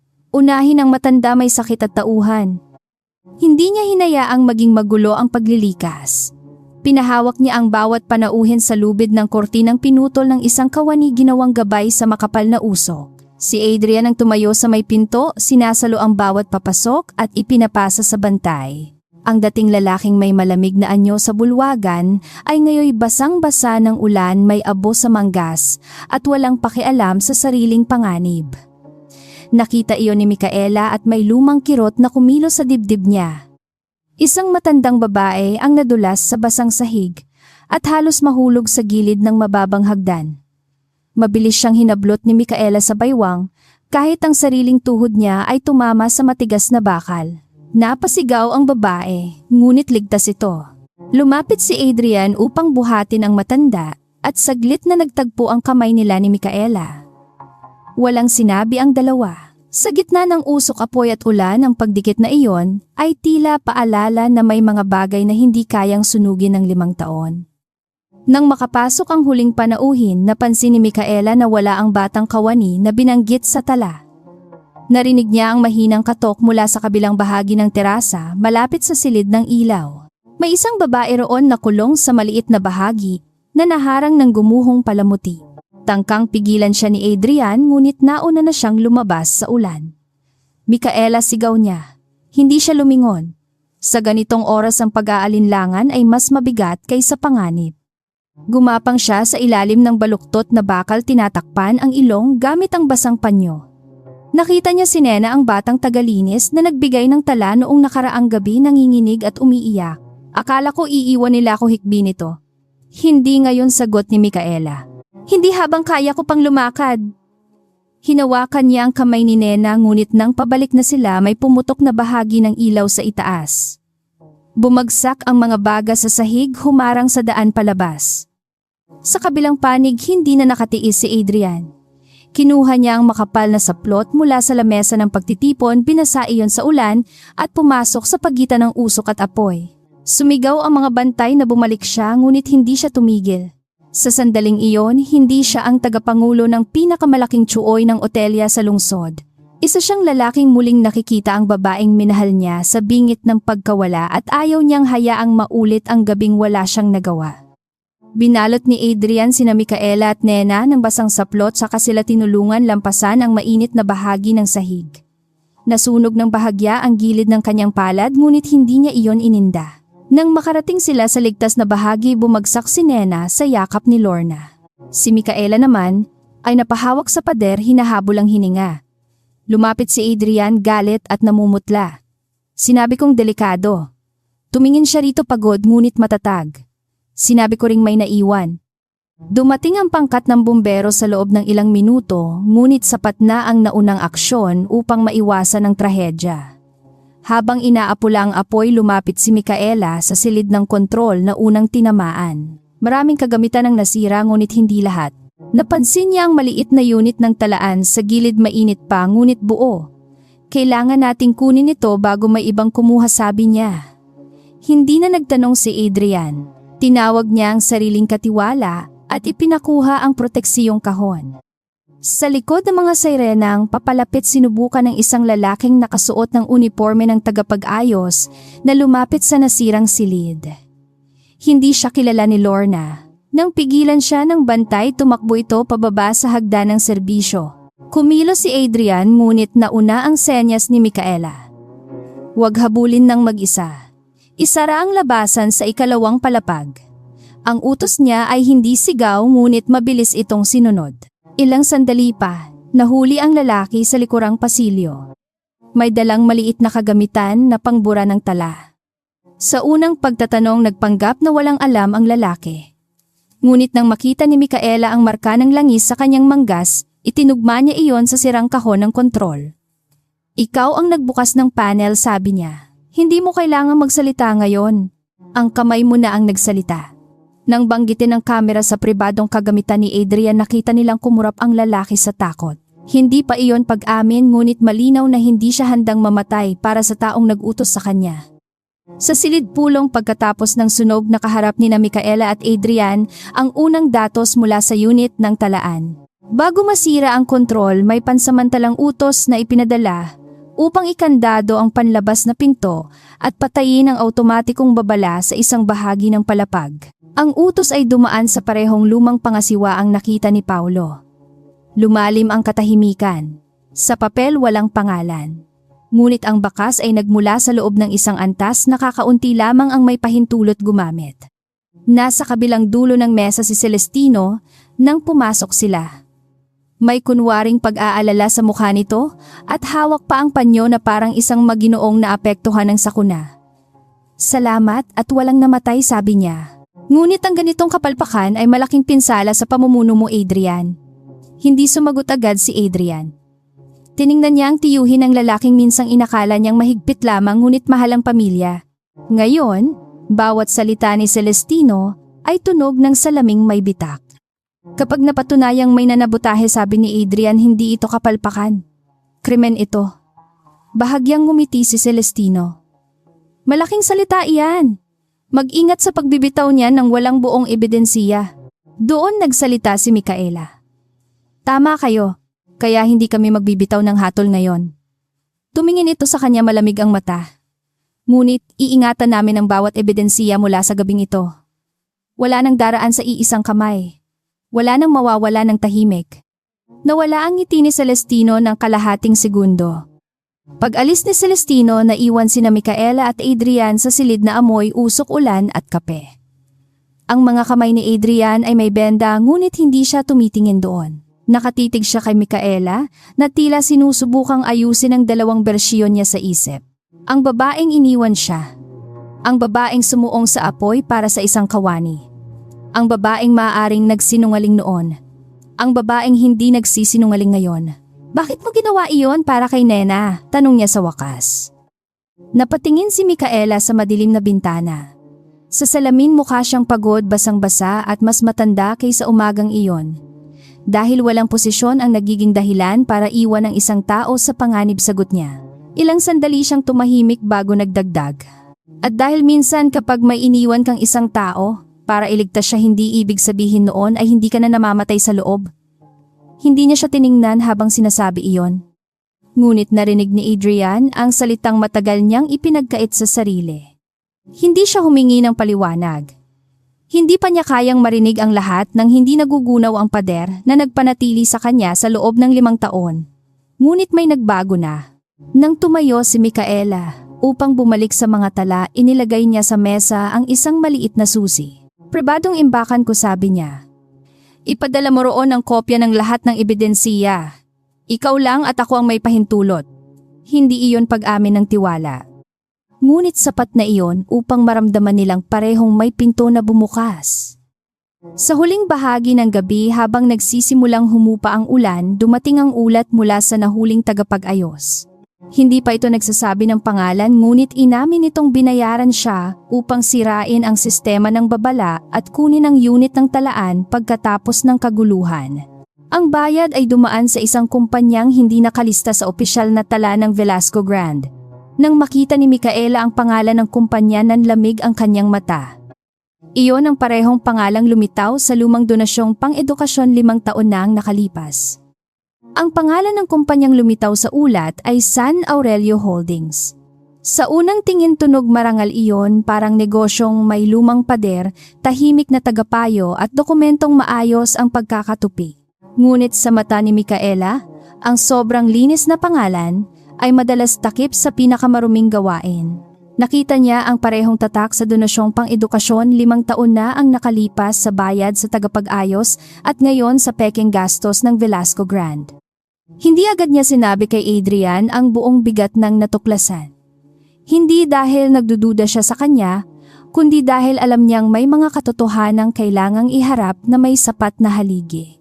Kung mahina ang unang pagbitaw, dudurugin iyon ng taong may pera, abogado at pangalan. Sa kanyang pansamantalang silid, inayos niya ang mga dokumento ayon sa taon, sangay-uri ng bayarin at taong pumirma. Habang lumalalim ang gabi, unti-unting nagmistulang mapa ng pagtataksil ang mesa. Sa kabilang silid, hindi makatulog si Adrian. Nakabukas sa harap niya ang ulat ng sunog, ang tala ng saradong silid at larawan ng kumpanyang bumalik mula sa nakaraan. Ang pangalang San Aurelio Holdings ay pamilyar sa kanya, ngunit hindi sapat upang makaalala ng buo. May mga taon sa pamilya Velasco na hindi niya lubusang naintindihan dahil mas abala siya noon sa pagpapatunay na karapat-dapat siyang mamuno.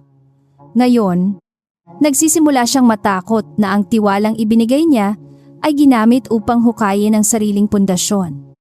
Kinabukasan, sumabog ang unang balita bago pa mag-alas 8.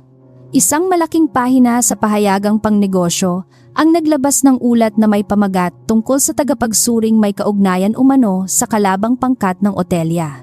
Hindi binanggit ang buong pangalan sa unang talata, ngunit sapat ang mga pahiwatig upang ituro si Micaela. Kasunod nito, lumabas ang kopya ng pekeng ulat sa maraming pahina sa internet. Ang paratang ay hindi nabulong sa loob ng gusali. Isa na itong pampublikong lubid.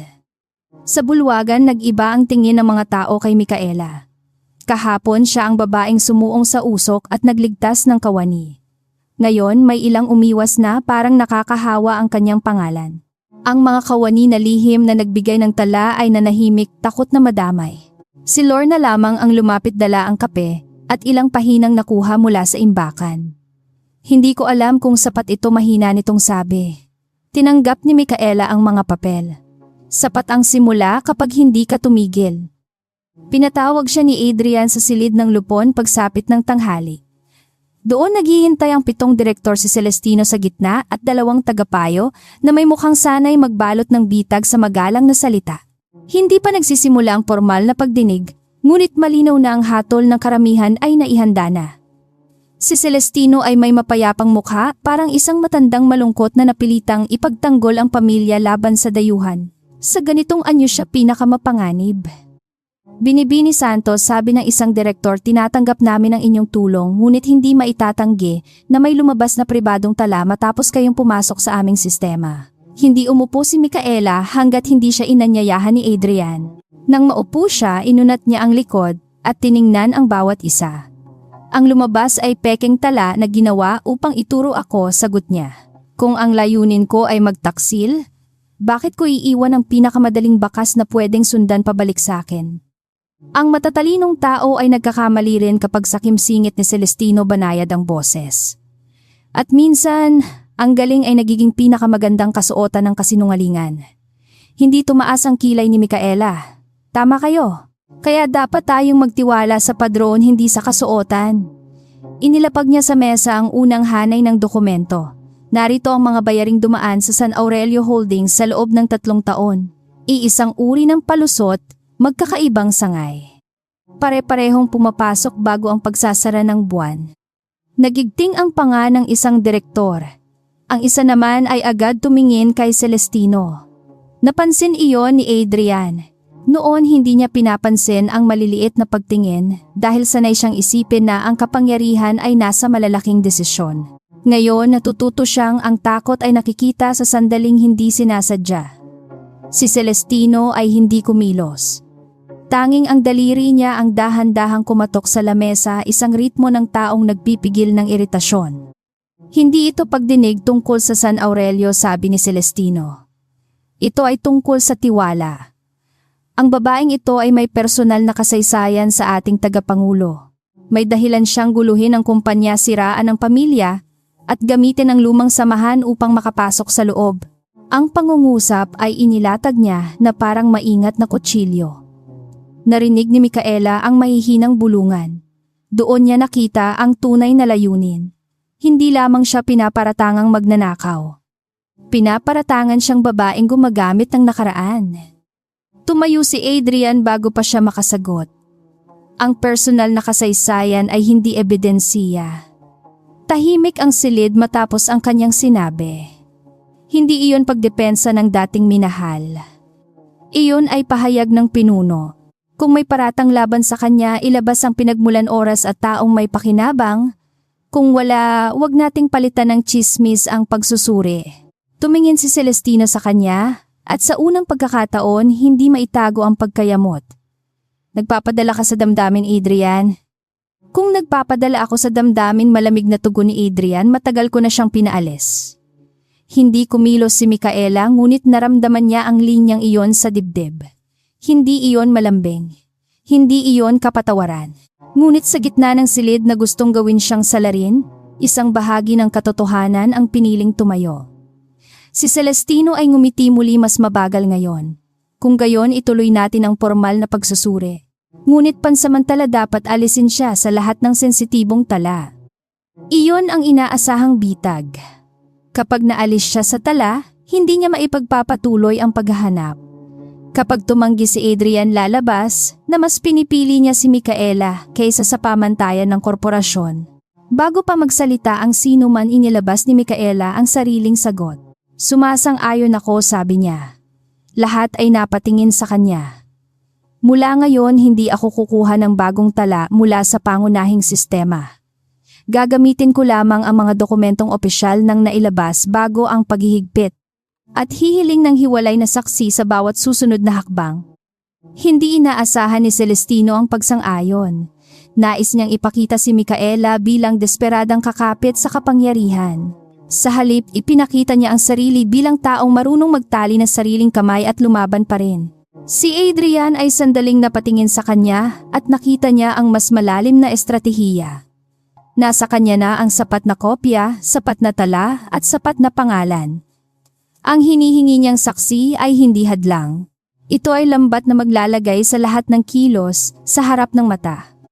Pagkatapos ng pulong, hinarang siya ni Adrian sa pasilyo. Bakit ka pumayag, tanong niya. Dahil gusto nilang magmukha akong takot mawalan ng daan, sagot niya. Mas mabuti kung akalain nilang pinutol nila ako. Inabot niya rito ang maliit na talaan ng mga bayaring magkakaugnay. May ginawa akong kopya bago magsimula ang pulong. Hindi ito bawal dahil bahagi ito ng unang ulat na ipinadala ko sa iyo. Sa ngayon, ang mahalaga ay alamin kung sino ang huling tatanggap ng pera. Dinala sila ng pagsusuri sa isang lumang kontrata ng serbisyo. para sa mga palamuti, linen at kagamitang pangsilid. 3 kumpanyang tila magkakaiba ang lumitaw ngunit pare-pareho ang tirahan ng tagapamagitan, pare-pareho ang notaryong gumamit ng selyo at pare-pareho ang bangkong dinaanan ng bayad bago mawala sa mas maliit na deposito. Sa dulo ng bawat linya lumilitaw muli ang San Aurelio Holdings. Hindi pa rin pangalan ni Celestino. Ngunit ang bilog ay pasikip ng pasikip sa kanyang paligid. Hinanap ni Micaela ang lumang kontrata ng San Aurelio sa donasyong pang-edukasyon. Nasa dokumentong iyon ang isang lagdat ng tagapamagitan na matagal na raw patay ayon sa tala ng lungsod.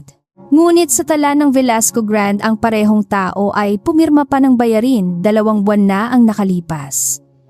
Patay na taong pumipirma, sabi ni Adrian, mapait ang ngiti. Hindi ito simpleng pandaraya. Tumango si Micaela. Hindi. Ito ay sistemang matagal nang nakatitiyak na walang magtatanong. Nang hapong iyon dumating si Ramon. Hindi siya pumasok sa pangunahing pintuan. Nagpadala siya ng mensahe kay Lorna, humihiling na makausap si Micaela sa lumang paradahan sa likod ng gusali. Hinala ang unang reaksyon ni Adrian. Maaaring bitag. Oo, sagot ni Micaela. Kaya hindi ako pupunta ng walang plano. Nagpadala sila ng 2 bantay sa magkabilang dulo, naglagay ng lihim na tala ng tunog at tiniyak na may kopya ang lahat sa pribadong imbakan. Saka lamang siya bumaba. Si Ramon ay hindi na mukhang mayabang nang makita niya ito. May pasa sa gilid ng mukha, punitang manggas at nanginginig ang kamay. Hindi ko ginawa lahat, mabilis niyang sabi. Oo, pumirma ako. Oo, tinakot ko ang mga tao. Pero hindi ako ang nagpadala ng tao sa bubungan. Tiningnan siya ni Micaela nang walang awa ngunit wala ring paghamak. Kung nais mong mabuhay, huwag kang magsimula sa pagliit ng kasalanan mo. Magsimula ka sa pangalang nagbayad. Napatingin si Ramon sa madilim na bahagi ng paradahan. Walang pangalan. Laging sa pamamagitan ng tao. Sino ang tao, tanong ni Adrian mula sa likod lumabas sa anino. Napaurong si Ramon nang makita siya. Ginoo, hindi ko alam na nandoon kayo. Mas mabuti. Sabihin mo ngayon ang hindi mo kayang sabihin kapag nasa harap ka ng lupon. Matagal bago sumagot si Ramon. Sa huli, inilabas niya ang maliit na sobre mula sa sapatos. Ito ang kontrata. Pinapirma ako para akuin ang lahat kapag may nagkamali. Binuksan ni Micaela ang sobre. Nasa loob ang kasunduan ng pagbabayad, listahan ng tungkulin at pangakong tutulungan si Ramon makaalis ng bansa kung sasalo siya sa mga paratang. Sa dulo ng dokumento walang lagda ni Celestino. Ngunit may kodigo ng pribadong tanggapan nito at isang maliit na marka ng selyong ginagamit lamang sa mga dokumentong dumaraan sa kanyang kalihim. Hindi sapat para sa huling hatol. Ngunit sapat para ipakitang may gumagalaw mula sa mismong silid na matagal nang hindi sinisilip. Biglang umilaw ang ilaw ng sasakyan sa dulong bahagi ng paradahan. Mabilis na yumuko si Micaela at hinila si Ramon sa likod ng haligi. Isang motorsiklo ang dumaan at may ibinagsak na maliit na bagay sa semento. Sumigaw si Adrian ng babala. Hindi iyon paputok na pamatay, ngunit sapat upang maglabas ng makapal na usok at lumikha ng kaguluhan. Sa loob ng usok may humablot kay Ramon. Kumilos si Micaela, hinawakan ng manggas ng salarin. At nakita ang pulseras na may marka ng pribadong seguridad ni Celestino. Nakatakas ang salarin ngunit hindi si Ramon. Nabalian siya ng loob bago pa mabalian ng buto. Sa silid ng seguridad habang inuubo pa sa usok, pumayag siyang magbigay ng pahayag sa harap ng tala ng tunog. Inamin niyang inutusan siyang takutin ng mga kawani, sirain ang pangalan ni Micaela at ituro ito bilang tagalabas na may masamang layunin. Hindi niya narinig ang pangalan ni Celestino mula sa mismong bibig ng utos, ngunit alam niyang lahat ng tagubilin ay dumaraan sa kalihim nitong si Arturo. Ang pangalang Arturo ay nagbukas ng bagong pinto. Si Arturo de la Cruz ang matagal ng kalihim ni Celestino, tahimik na lalaking bihirang mapansin dahil palagi siyang nasa likod ng mas malakas na tinig. Sa tala ng pagpasok si Arturo ay nasa gusali tuwing gabi ng kakaibang bayarin. Siya rin ang nasa lumang paaralan noong araw na dinalang liham tungkol sa scholarship ni Adrian. Nang mabasa iyon ni Adrian, nawala ang kulay ng mukha niya. Ang lumang sugat ay hindi na kwento. Ito ay dokumento. Hindi na niya napigil ang sarili. Alam mo ba to noon, tanong niya kay Micaela, hawak ang lumang tala. Hindi galit ang tinig niya, ngunit puno iyon ng sakit na hindi pa marunong humingi ng tawad. Alam kong may nagbanta, sagot niya. Hindi ko alam ang buong lawak. Wala akong pera, wala akong kakampi, at ang ina ko ay nasa ospital. Sinabi nilang mawawala ang scholarship mo, masisira ang pangalan mo, at hindi ka na makakabangon. Huminga siya ng mabigat. Kaya ako ang umalis. Ang katahimikan matapos noon ay mas mabigat kaysa anumang sigaw. Si Adrian ay tumingin sa kanya na parang unang beses siyang nakikita, hindi bilang alaala, hindi bilang sugat, kundi bilang taong gumawa ng maling pagpili upang iligtas ang isang mahal niya. Hindi nito binura ang 5 taon. Hindi nito ibinalik ang gabing umiyak siya sa lumang tulay. Ngunit binago nito ang hugis ng sakit. Ang pagtataksil na inalagaan niya ay biglang nagkaroon ng ibang mukha. At ang mukhang iyon ay nakangiti sa mga pulong ng pamilya. Bago pa sila makapagsalita pa, dumating ang tawag mula sa tanggapan ng lupon. May formal na kahilingan na ipatawag si Adrian sa agarang pagpupulong kinabukasan. Ang paksa ay pagkawala ng tiwala sa pamumuno matapos ang sunog eskandalo ng datos at umano'y personal na pagkiling sa tagasuring may paratang. Si Celestino ang nagsumite ng kahilingan kasama ang 4 na direktor. Ang ibig sabihin ay malinaw. Hindi na sila nagtatago sa anino. Sisikapin na nilang agawin ang upuan ni Adrian. Sa halip na magalit, nang padalos-dalos umupo si Micaela sa harap ng mesa at inilatag ang lahat ng piraso. May kulang pa tayo, sabi niya. May pahayag si Ramon, may koneksyon kay Arturo May San Aurelio, pero kailangan natin ang direktang ugnayan sa huling tumatanggap.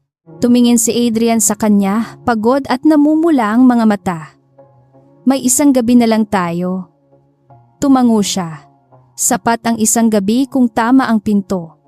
Hindi natin sila hahabulin sa lakas.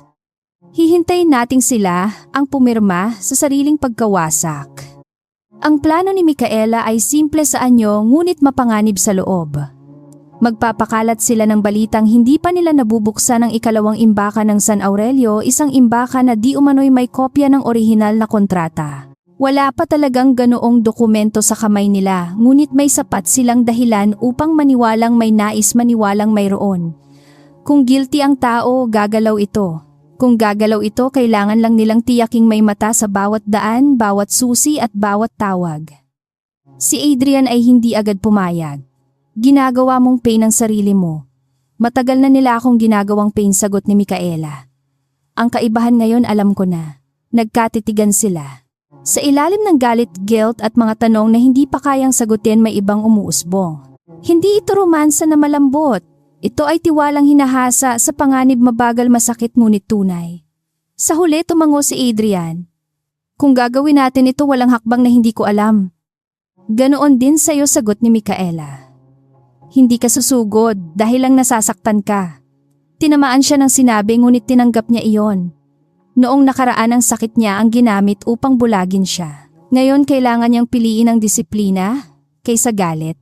Inutusan niya sina Lorna at Paulo na ihanda ang hiwalay na talaan, pribadong kamera at kopyang ipapadala sa abogado ng kumpanya sa eksaktong oras.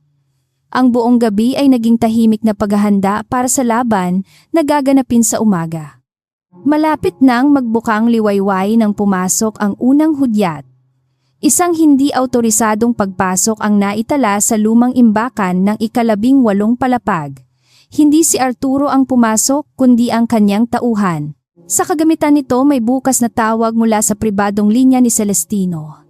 Hindi pa sapat ang boses, ngunit ang oras, direksyon at utos ay naglapit sa kanila sa kailangan. Habang sinusundan ng kamera ang kilos ng tauhan. Nakita ni Micaela ang pagkuha nito ng kahong hindi nila napansin noon. Nasa loob ng kahon ang mas lumang tala kaysa inaasahan nila. Hindi lamang kontrata ng San Aurelio, naroon ang listahan ng donasyon sa paaralan, tala ng pagbabayad sa tagapamagitan at isang kopya ng kasunduang may kaugnayan sa pagwasak sa scholarship ni Adrian kung hindi mawawala si Micaela sa buhay niya. Sa gilid ng pahina may sulat kamay na utos. Siguraduhin ang babae ang magmumukhang pumili ng pera. Hindi lagda ang nasa ilalim. Inisyal lamang. Ngunit alam ni Adrian ang dalawang titik na iyon. Umaga pa lamang ay iba na ang hangin sa Velasco Grand. Walang sigawan sa pasilyo, walang takbuhan ng kawani, ngunit mas mabigat ang katahimikan kaysa anumang kaguluhan. Ang bawat nakasalubong ni Micaela ay umuyuko ng mabilis, tila takot makita sa kanilang mata kung kanino sila kumakampi. Sa itaas nakahanda ang silid ng lupon, malinis ang mesa, malamig ang ilaw at tahimik na nakapuesto ang mga taong marunong pumatay ng pangalan gamit ang pirma. Si Adrian ay nakatayo sa harap ng bintana nang dumating si Micaela. Nakasuot siya ng itim, nakasuot ang walang kapintasang tingnan, ngunit ang pagod sa mata niya ay hindi kayang itago ng mamahaling tela. Sa mesa ay nakalatag ang mga dokumentong nakuha nila bago magbukang liwayway. Hindi niya hinawakan ang mga iyon. Tinitigan lamang niya ang lungsod na parang hinahanap sa bubong at daan ang batang lalaking minsang nangakong hindi kailanman magpapatalo sa gutom. Hindi mo kailangang pumasok kung hindi ka handa, sabi ni Micaela. Hindi iyon pagdududa sa kanyang tapang kundi pagkilala sa bigat ng araw. Mabagal siyang humarap. 5 taon akong naging handa, sa maling laban, sagot niya. Ngayon, kailangan kong harapin ang tamang isa. Walang paghingi ng tawad sa mga salita niya, ngunit may basag na katotohanan. Alam ni Micaela na darating ang oras para sa kanila, ngunit hindi sa umagang iyon. Una, kailangang mabuhay ang katotohanan sa harap ng kapangyarihan. Sa loob ng silid ng lupon, nakaupo na si Celestino sa gitnang bahagi na parang siya ang may-ari ng lahat ng upuan. Ang mga direktor ay may hawak na makapal na salansa ng papel at sa dulo ay nakatayo si Arturo, tahimik gaya ng dati. Nang pumasok sina Adrian at Micaela, gumalaw ang bulong na parang malamig na hangin. Hindi tumingin si Celestino kay Micaela agad. Tiningnan muna niya si Adrian na may ngiting puno ng awa na mas nakakasuka kaysa puot. Adrian, panimula ni Celestino, ginawa namin ito upang iligtas ang kumpanya, hindi upang saktan ka. Sa sandaling iyon, alam ni Micaela na ang unang sandata ng lalaking ito ay hindi dokumento kundi pagpapanggap na siya ang nagdadala ng mabigat na tungkulin. Ang sunog, pagtagas ng talatakot ng mga panauhin at pagkakaroon ng personal na ugnayan sa taga-suri ay naglagay sa Velasco Grand sa panganib. Kailangan ng pansamantalang paglipat ng pamumuno. Isang direktor ang nagbasa ng formal na mungkahi. Ayon dito, dapat bumaba si Adrian bilang punong tagapangulo habang isinasagawa ang pagsusuri.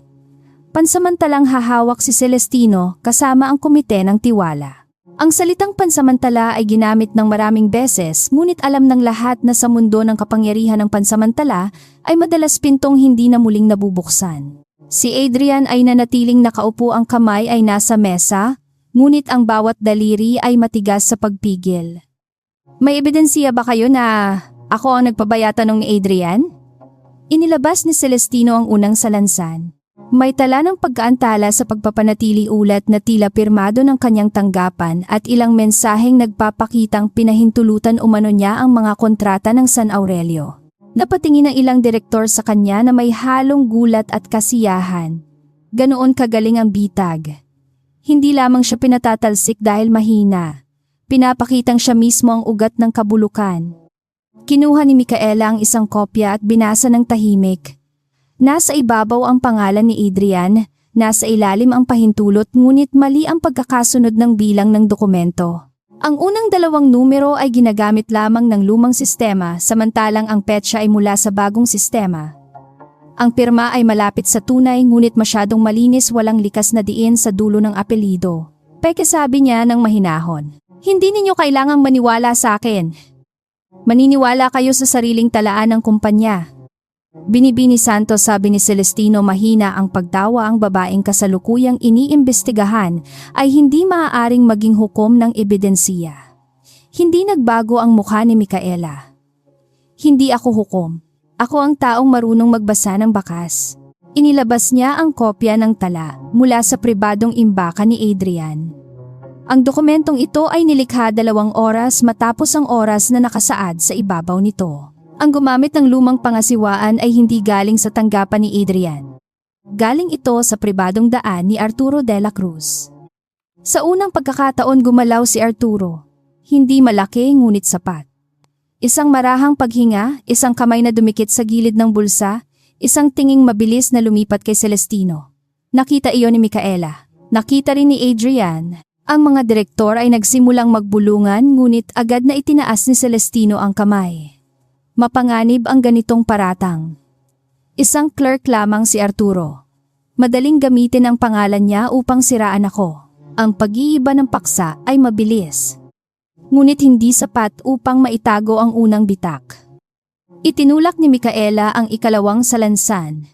Naroon ang mga bayarin ng San Aurelio Holdings, mga kodigo ng pribadong tanggapan, pahayag ni Ramon Tala ng nahuling tagapag-ayos at kopya ng mensaheng nagbabanta sa kanyang ina. Hindi ito iisang paratang, sabi niya. Ito ay magkakaugnay na sistema. Peking pagkasira ng silid, peking gastos, peking pagtagas ng datos sa butahe sa bubungan, at lumang pangasiwa ang ginamit 5 taon na ang nakalipas upang sirain ang buhay ng isang estudyante. Tumahimik ang silid nang mabanggit ang 5 taon. Si Adrian ay hindi tumingin sa kanya ngunit naramdaman niya ang pagbigat ng hangin sa pagitan nila. Alam niyang ang kasunod na dokumento ay magbubukas ng sugat na hindi lamang pang korporasyon. Narito ang tala ng lumang paaralan, patuloy ni Micaela. Ginamit ang donasyon ng San Aurelio upang takutin ang tanggapan ng scholarship. Ang target ay si Adrian Velasco. Ang layunin ay alisin ako sa tabi niya at gawing mukhang ako ang pumili ng pera. May isang direktor na napabulalas ngunit pinigilan ng sarili. Si Celestino ay hindi na nakangiti. Dramatikong kwento, sabi niya. Ngunit walang saysay sa pamumuno ngayon. Tumayo si Adrian. Ang kanyang tinig ay hindi malakas ngunit umabot sa dulo ng silid.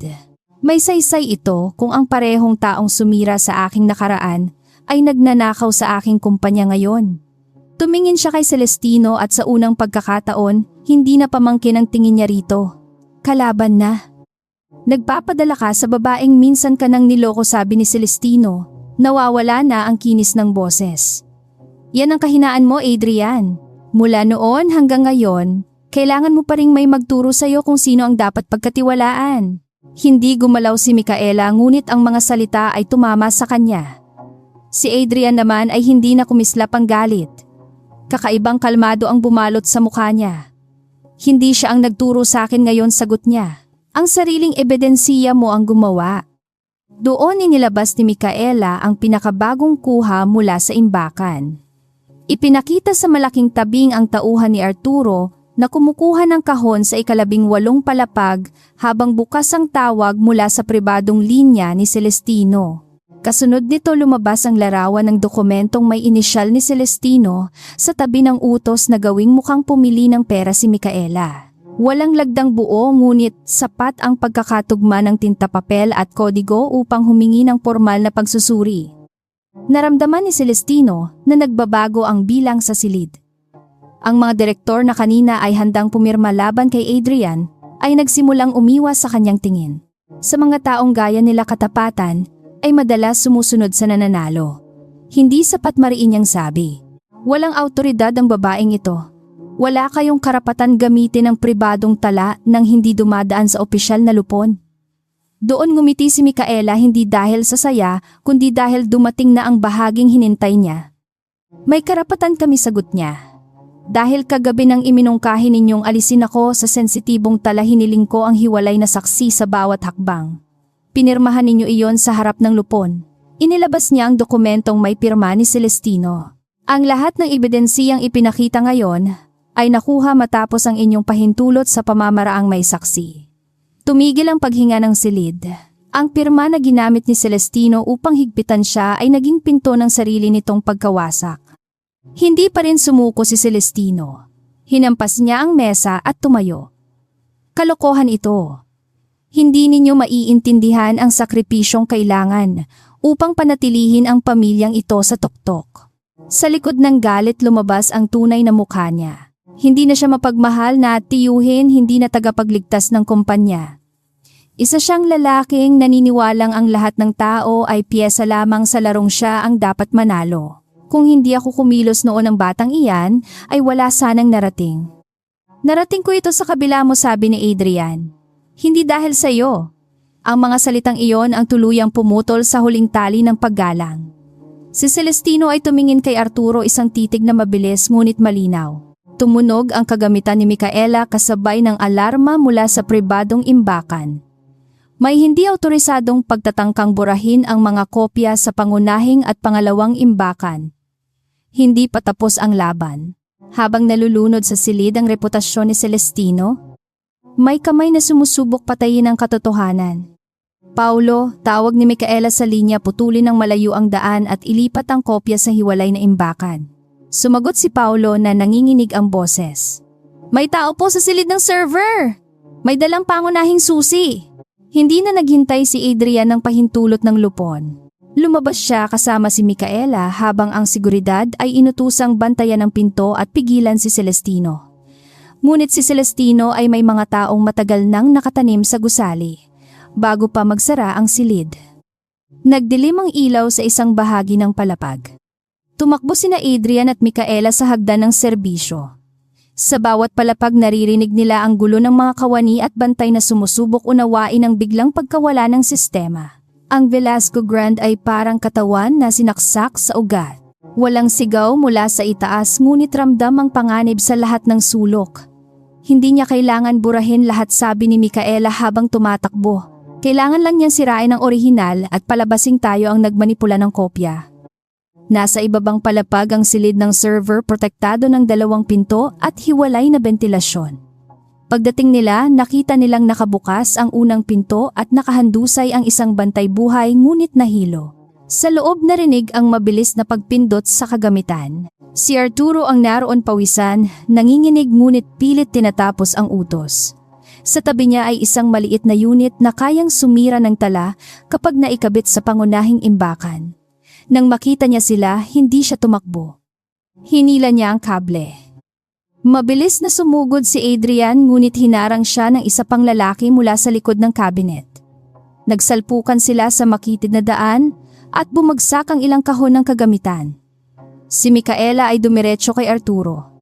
Hindi siya mas malakas dito ngunit mas malinaw ang isip niya. Nang subukan nitong itulak siya, iniwasan niya ang bigat nito at hinampas ang kamay na may hawak sa unit. Bumagsak ang gamit sa sahig ngunit nakakabit na ang unang bahagi. Sa tabing, mabilis na bumababa ang bilang ng natitirang oras. Paulo, mano-manong harang sigaw niya sa linya. Hindi ko po kaya nakalakpo mula sa loob, sagot nito. Tumingin si Micaela sa hanay ng kagamitan at nakita ang pulang hawakan ng pisikal na putol ng kuryente. Kapag hinila iyon, mawawala ang panganib ngunit mamamatay din ang ilang kasalukuyang proseso at maaaring masira ang bahagi ng tala. Wala siyang oras para sa perpektong solusyon. Tinawag niya si Adrian. Kailangan ko ng 3 segundo. Kaagad nitong naunawaan. At itinulak ang kalaban palayo. Tumalon si Micaela sa pagitan ng 2 cabinet at hinila ang pulang hawakan. Namatay ang ilaw ng silid kasunod ang mahabang tunog ng sistemang naputol. Ilang segundo ang lumipas na parang buong gusali ay huminto sa paghinga. Nang bumalik ang ilaw mula sa pang-emergency na baterya, nakahiga si Arturo sa sahig hawak ng seguridad at ang unit na pangbura ay patay. Lumapit si Paulo na halos maiyak sa linya. Nailigtas po ang 3 kopya. Hindi nila naabot ang hiwalay na imbakan. Hindi agad nakahinga si Micaela. Napaupo siya sa sahig, ang kamay ay may maliit na sugat mula sa matalim na gilid ng hawakan. Lumapit si Adrian, lumuhod sa harap niya at hinawakan ang pulso niya upang tingnan ang dugo. Sa ibang oras maaring umiwas siya, ngayon hinayaan niya iyon. Bakit palagi mong inuuna ang katotohanan kaysa sarili mo? Tanong niya, boses na halos hindi marinig. Tiningnan siya ni Micaela. Dahil minsan ko nang inuna ang pagligtas sa'yo kaysa pagsasabi ng totoo. Pareho tayong nagbayad. Hindi nakasagot si Adrian. Sa dilim ng silid ng server kasama ang tunog ng mga bentilador na muling umiikot na basag ang huling ilusyon niya. Hindi niya alam kung paano humingi ng tawad sa 5 taong ginawa niyang kasalanan ng maling tao. Hindi niya alam kung paano patawarin ang sarili sa mga salitang ibinato niya sa kanya mula nang magkita sila. Ngunit alam niya ang unang dapat gawin. Tumayo siya, binalingan si Arturo at nagsalita ng malamig. Sasabihin mo ang totoo bago ka ilabas dito. Si Arturo ay hindi na mukhang anino. Mukha siyang taong biglang napagtantong ang Panginoong pinagsilbihan niya ay hindi kayang iligtas siya. Nang sabihin ni Adrian na hawak ng seguridad ang tala ng tawag mula sa pribadong linya, bumigay ang kanyang mukha. Inutusan niya ako, bulong ni Arturo. Si Don Celestino. Ako ang nagdala ng liham sa paaralan noon. Ako ang nagpasok ng lumang pangasiwaan. Ako ang nag-utos kay Ramon. Pero hindi ko ginawa ang lahat mag-isa. Ang pag-amin ay naitala sa 3 kagamitan. Hindi pa iyon huling hatol, ngunit sapat upang gumuho ang depensa ni Celestino sa harap ng lupon at ng batas. Nang bumalik sina Adrian at Micaela sa silid ng pulong, wala na si Celestino sa kanyang upuan. May natitirang basong kalahati ang laman, isang panyo at mga direktor na ngayon ay namumutla sa takot. Lumapit ang pinuno ng seguridad. Nakatakas po siya sa pribadong daan. Ngunit nakalak na ang labasan sa paradahan. Tumingin si Adrian kay Micaela. Wala nang utos sa mata niya, wala nang lumang paghatol. May paghingi ng pahintulot na ngayon pa lamang niya natututuhang gawin. Tumango siya. Hindi siya lalabas ng walang huling galaw, sabi niya. Sa ibaba umalingaw-ngaw ang alarma ng paradahan. At sa kagamitan ni Adrian ay pumasok ang mensaheng mula sa sariling sistema ng kotse ni Celestino. Sinusubukan nitong buksan ang pribadong tarangkahan. Ang taong naghari sa anino ay tumatakbo na. Dala ang nalalabing lihim. Umalingaw-ngaw ang alarma sa ilalim ng Velasco Grand habang bumubukas at sumasara ang mga pulang ilaw sa dingding. Sa bawat kislap tila lumalabas ang tunay na anyo ng gusali. Hindi na palasyo ng salamin at marmol, kundi larangan ng huling pagtakbo ng kasinungalingan. Si Adrian ay naunang lumakad patungo sa hagdan ng paradahan, ngunit hindi pa dalos-dalos. Sa tabi niya hawak ni Micaela ang kagamitan na nagtatala ng bawat kilos sa pribadong daan ni Celestino. Sa ikatlong antas ng paradahan, narinig nila ang tunog ng sasakyang paulit-ulit na sinusubukang umandar. Ang tarangkahan ay nakasara, ngunit may isang bantay na nakahandusay malapit sa poste buhay, ngunit nahilo. Si Celestino ay nasa loob ng itim na sasakyan, hawak ang maliit na kagamitan na ginagamit para sa pribadong pahintulot. Nang makita niya sina Adrian at Micaela, hindi siya nagmukhang natalo. Nagmukha siyang hari na nagulat dahil may nangahas humarang sa kanyang daan. "Lumayo ka, Adrian!" Sigaw ni Celestino mula sa loob ng sasakyan. "Hindi mo alam kung gaano kalalim ang iniligtas ko para manatiling buhay ang pangalang Velasco." Hindi sumagot si Adrian agad. Ang kamay niya ay nakabukas, hindi nakakuyom, tanda ng pagpigil sa galit. "Ang iniligtas mo ay sarili mong kapangyarihan," sabi niya. "Ang sinira mo ay mga taong naniwalang pamilya. Ang ibig sabihin ng tahanan, hindi kulungan." Bumaba si Celestino mula sa sasakyan, maingat na hawak ang isang manipis na supot ng dokumento. Basa ng pawis ang noo niya, ngunit ang mata ay matalim pa rin. "Akala mo ba may malinis na imperyo?" tanong niya. "Ang bawat gusaling nakikita mo ay itinayo sa desisyong hindi kayang sikmurain ng mahihinang tao." Tumingin siya kay Micaela na may hayag na paghamak. "At ikaw, isang batang babae noon, inakala mong kayang pigilan ng pag-ibig ang mundo?" "Hindi pag-ibig ang pumigil sa akin noon," sagot ni Micaela. "Takot iyon. Takot para sa ina ko, para kay Adrian, at para sa kinabukasang kaya ninyong sirain sa isang pirma." Hindi siya lumapit ng sobra. Alam niyang ang taong wala nang mawawala ay maaaring maging mas mapanganib kaysa taong may hukbo. Pero tapos na ang gabing iyon. Ngayon ang takot ninyo naman ang nagsasalita. Tumawa si Celestino, ngunit basag ang tunog. Itinaas niya ang supot ng dokumento. "Kung bumagsak ako, may babagsak na kasama. Mga direktor politiko, tagapamagitan, lahat ng pumirma sa mga taon na akala ninyo ay malinis. Isang pindot lang lalabas ang mga pangalan. Hindi ninyo maililigtas ang Velasco Grand sa kahihiyan." Saglit na tumahimik si Adrian. Noon marahil ay matatakot siya sa salitang kahihiyan. Ngayon mas kinatatakutan niya ang pagpapatuloy ng kasinungalingan. "Ilabas mo," sabi ni Adrian.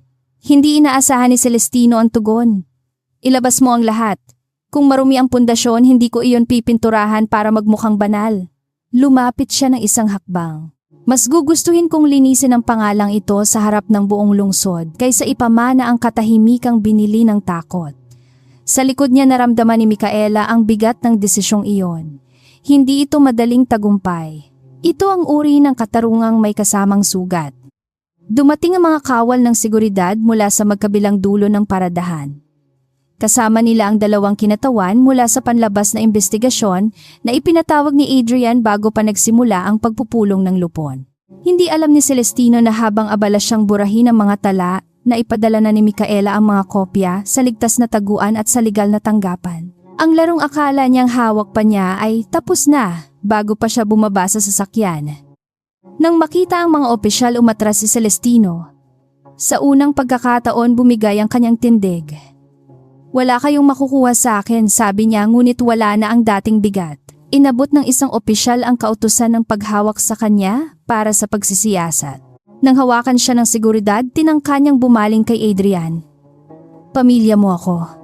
Hindi nagbago ang mukha ni Adrian, ngunit ang kanyang mata ay napuno ng pagod. Ang pamilya ay hindi nanununog ng kinabukasan ng sariling dugo. Habang dinadala si Celestino, dumaan siya sa harap ni Micaela. Sandali siyang huminto at bumulong ng sapat upang marinig nito. Akala mo nanalo ka dahil may ebidensya ka? Hindi mo alam kung ilang taong takot sa katotohanan. Tiningnan siya ni Micaela ng walang puot. Alam ko, sagot niya. Kaya hindi ko ito inilihim. Iyon ang huling sugat sa pagmamataas ni Celestino.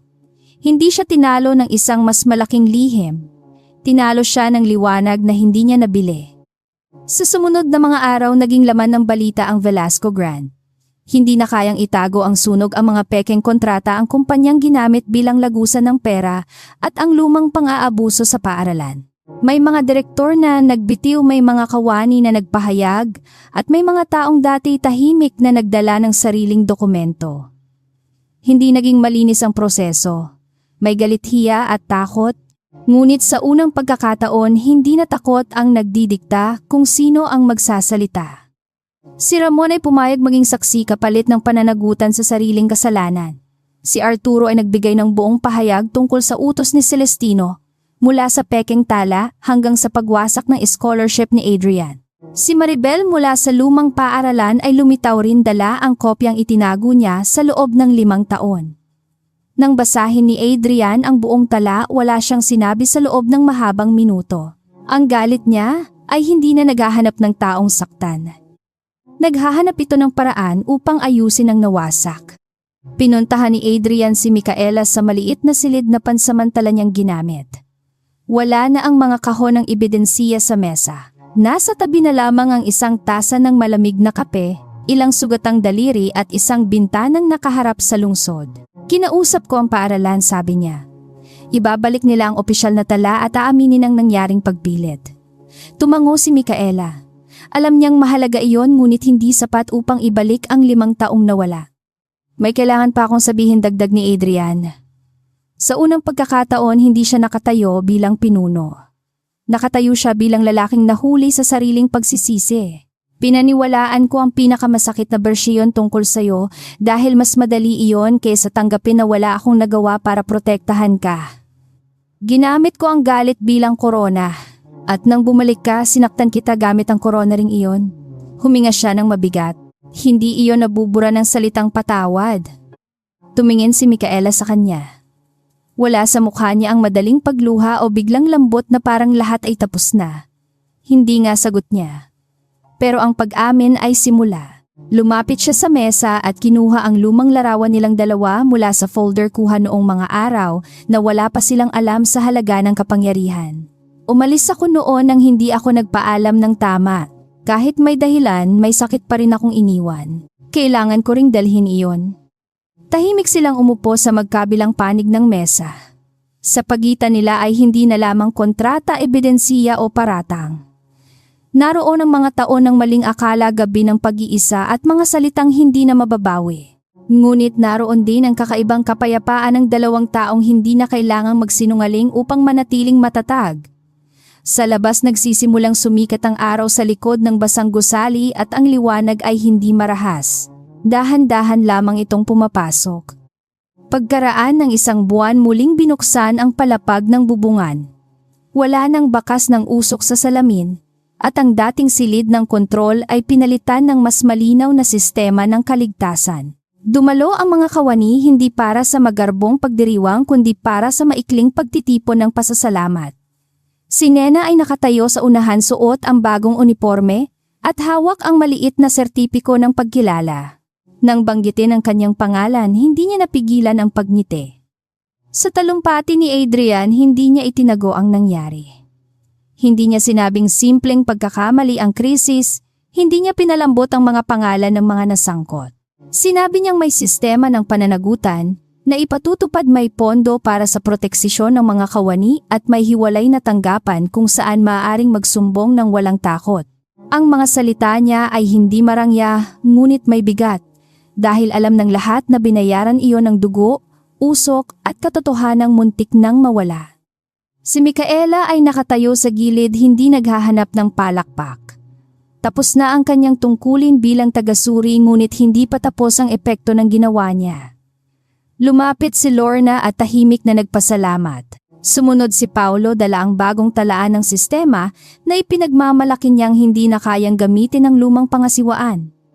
Sa mga simpleng sandaling iyon, nakita ni Micaela ang dahilan kung bakit kailangan ang ganitong laban. Hindi para sa pangalan ng mayayaman, kundi para sa taong araw-araw nagpapasa ng bigat.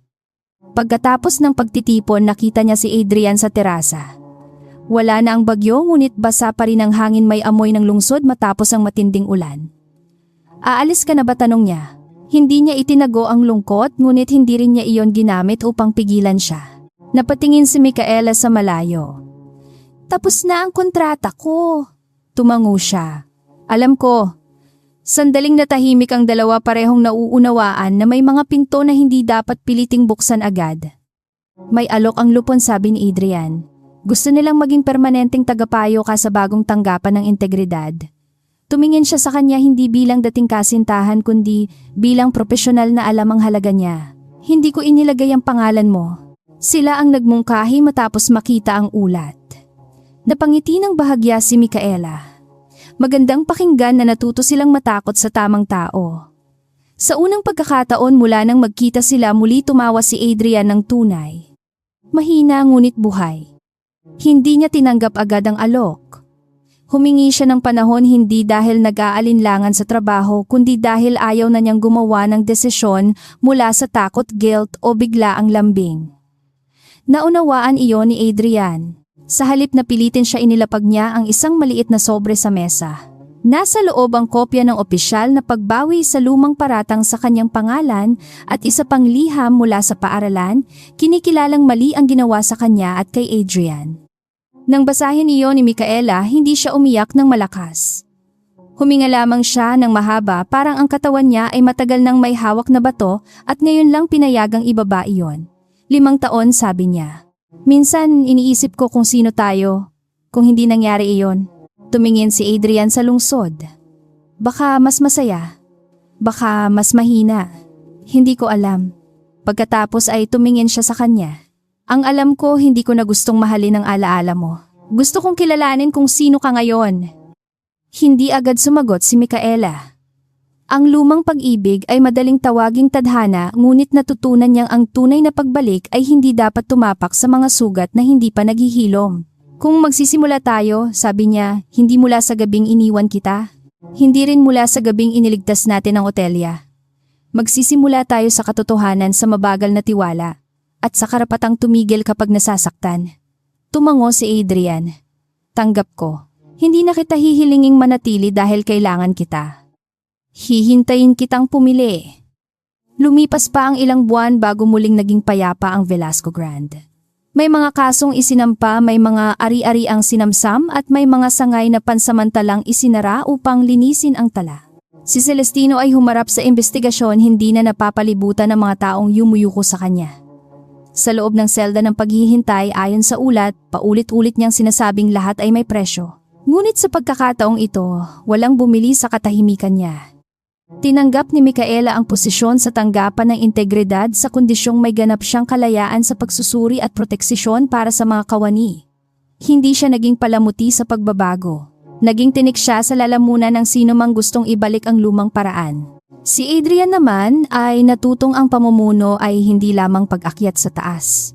Ito rin ay pagbaba sa mga silid na dati niyang ipinagkatiwala sa iba at pagtatanong kung sino ang nasasaktan sa katahimikan. Sa kanilang dalawa, walang mabilis na wakas na parang awit. May mga gabing bumabalik pa rin ang sakit. May mga salitang kailangan pang ayusin at may alaala pang dapat palitan ng bagong karanasan. Ngunit tuwing naglalakad sila sa bulwagan ng Velasco Grand, hindi na sila 2 taong hinahabol ng 5 taon. Sila ay 2 taong piniling huwag hayaang ang nakaraan ang magpasya kung gaano kalayo pa sila maaaring maglakad. Isang gabi habang payapa ang ulan sa labas, huminto si Micaela sa parehong lugar kung saan niya unang nakita si Adrian bilang punong tagapangulo. Wala nang sigawan, walang panauhing mapang api, walang mensaheng nagbabanta sa kanyang kagamitan. Lumapit si Adrian at tumayo sa tabi niya. Dito nagsimula ulit ang lahat, sabi niya. Umiling si Micaela ng bahagya. Hindi, dito natin nalaman na hindi pa pala tapos. Tumingin sila sa salaming pader, kung saan ang lungsod ay kumikislap na parang sugat na tuluyan ng naghihilom.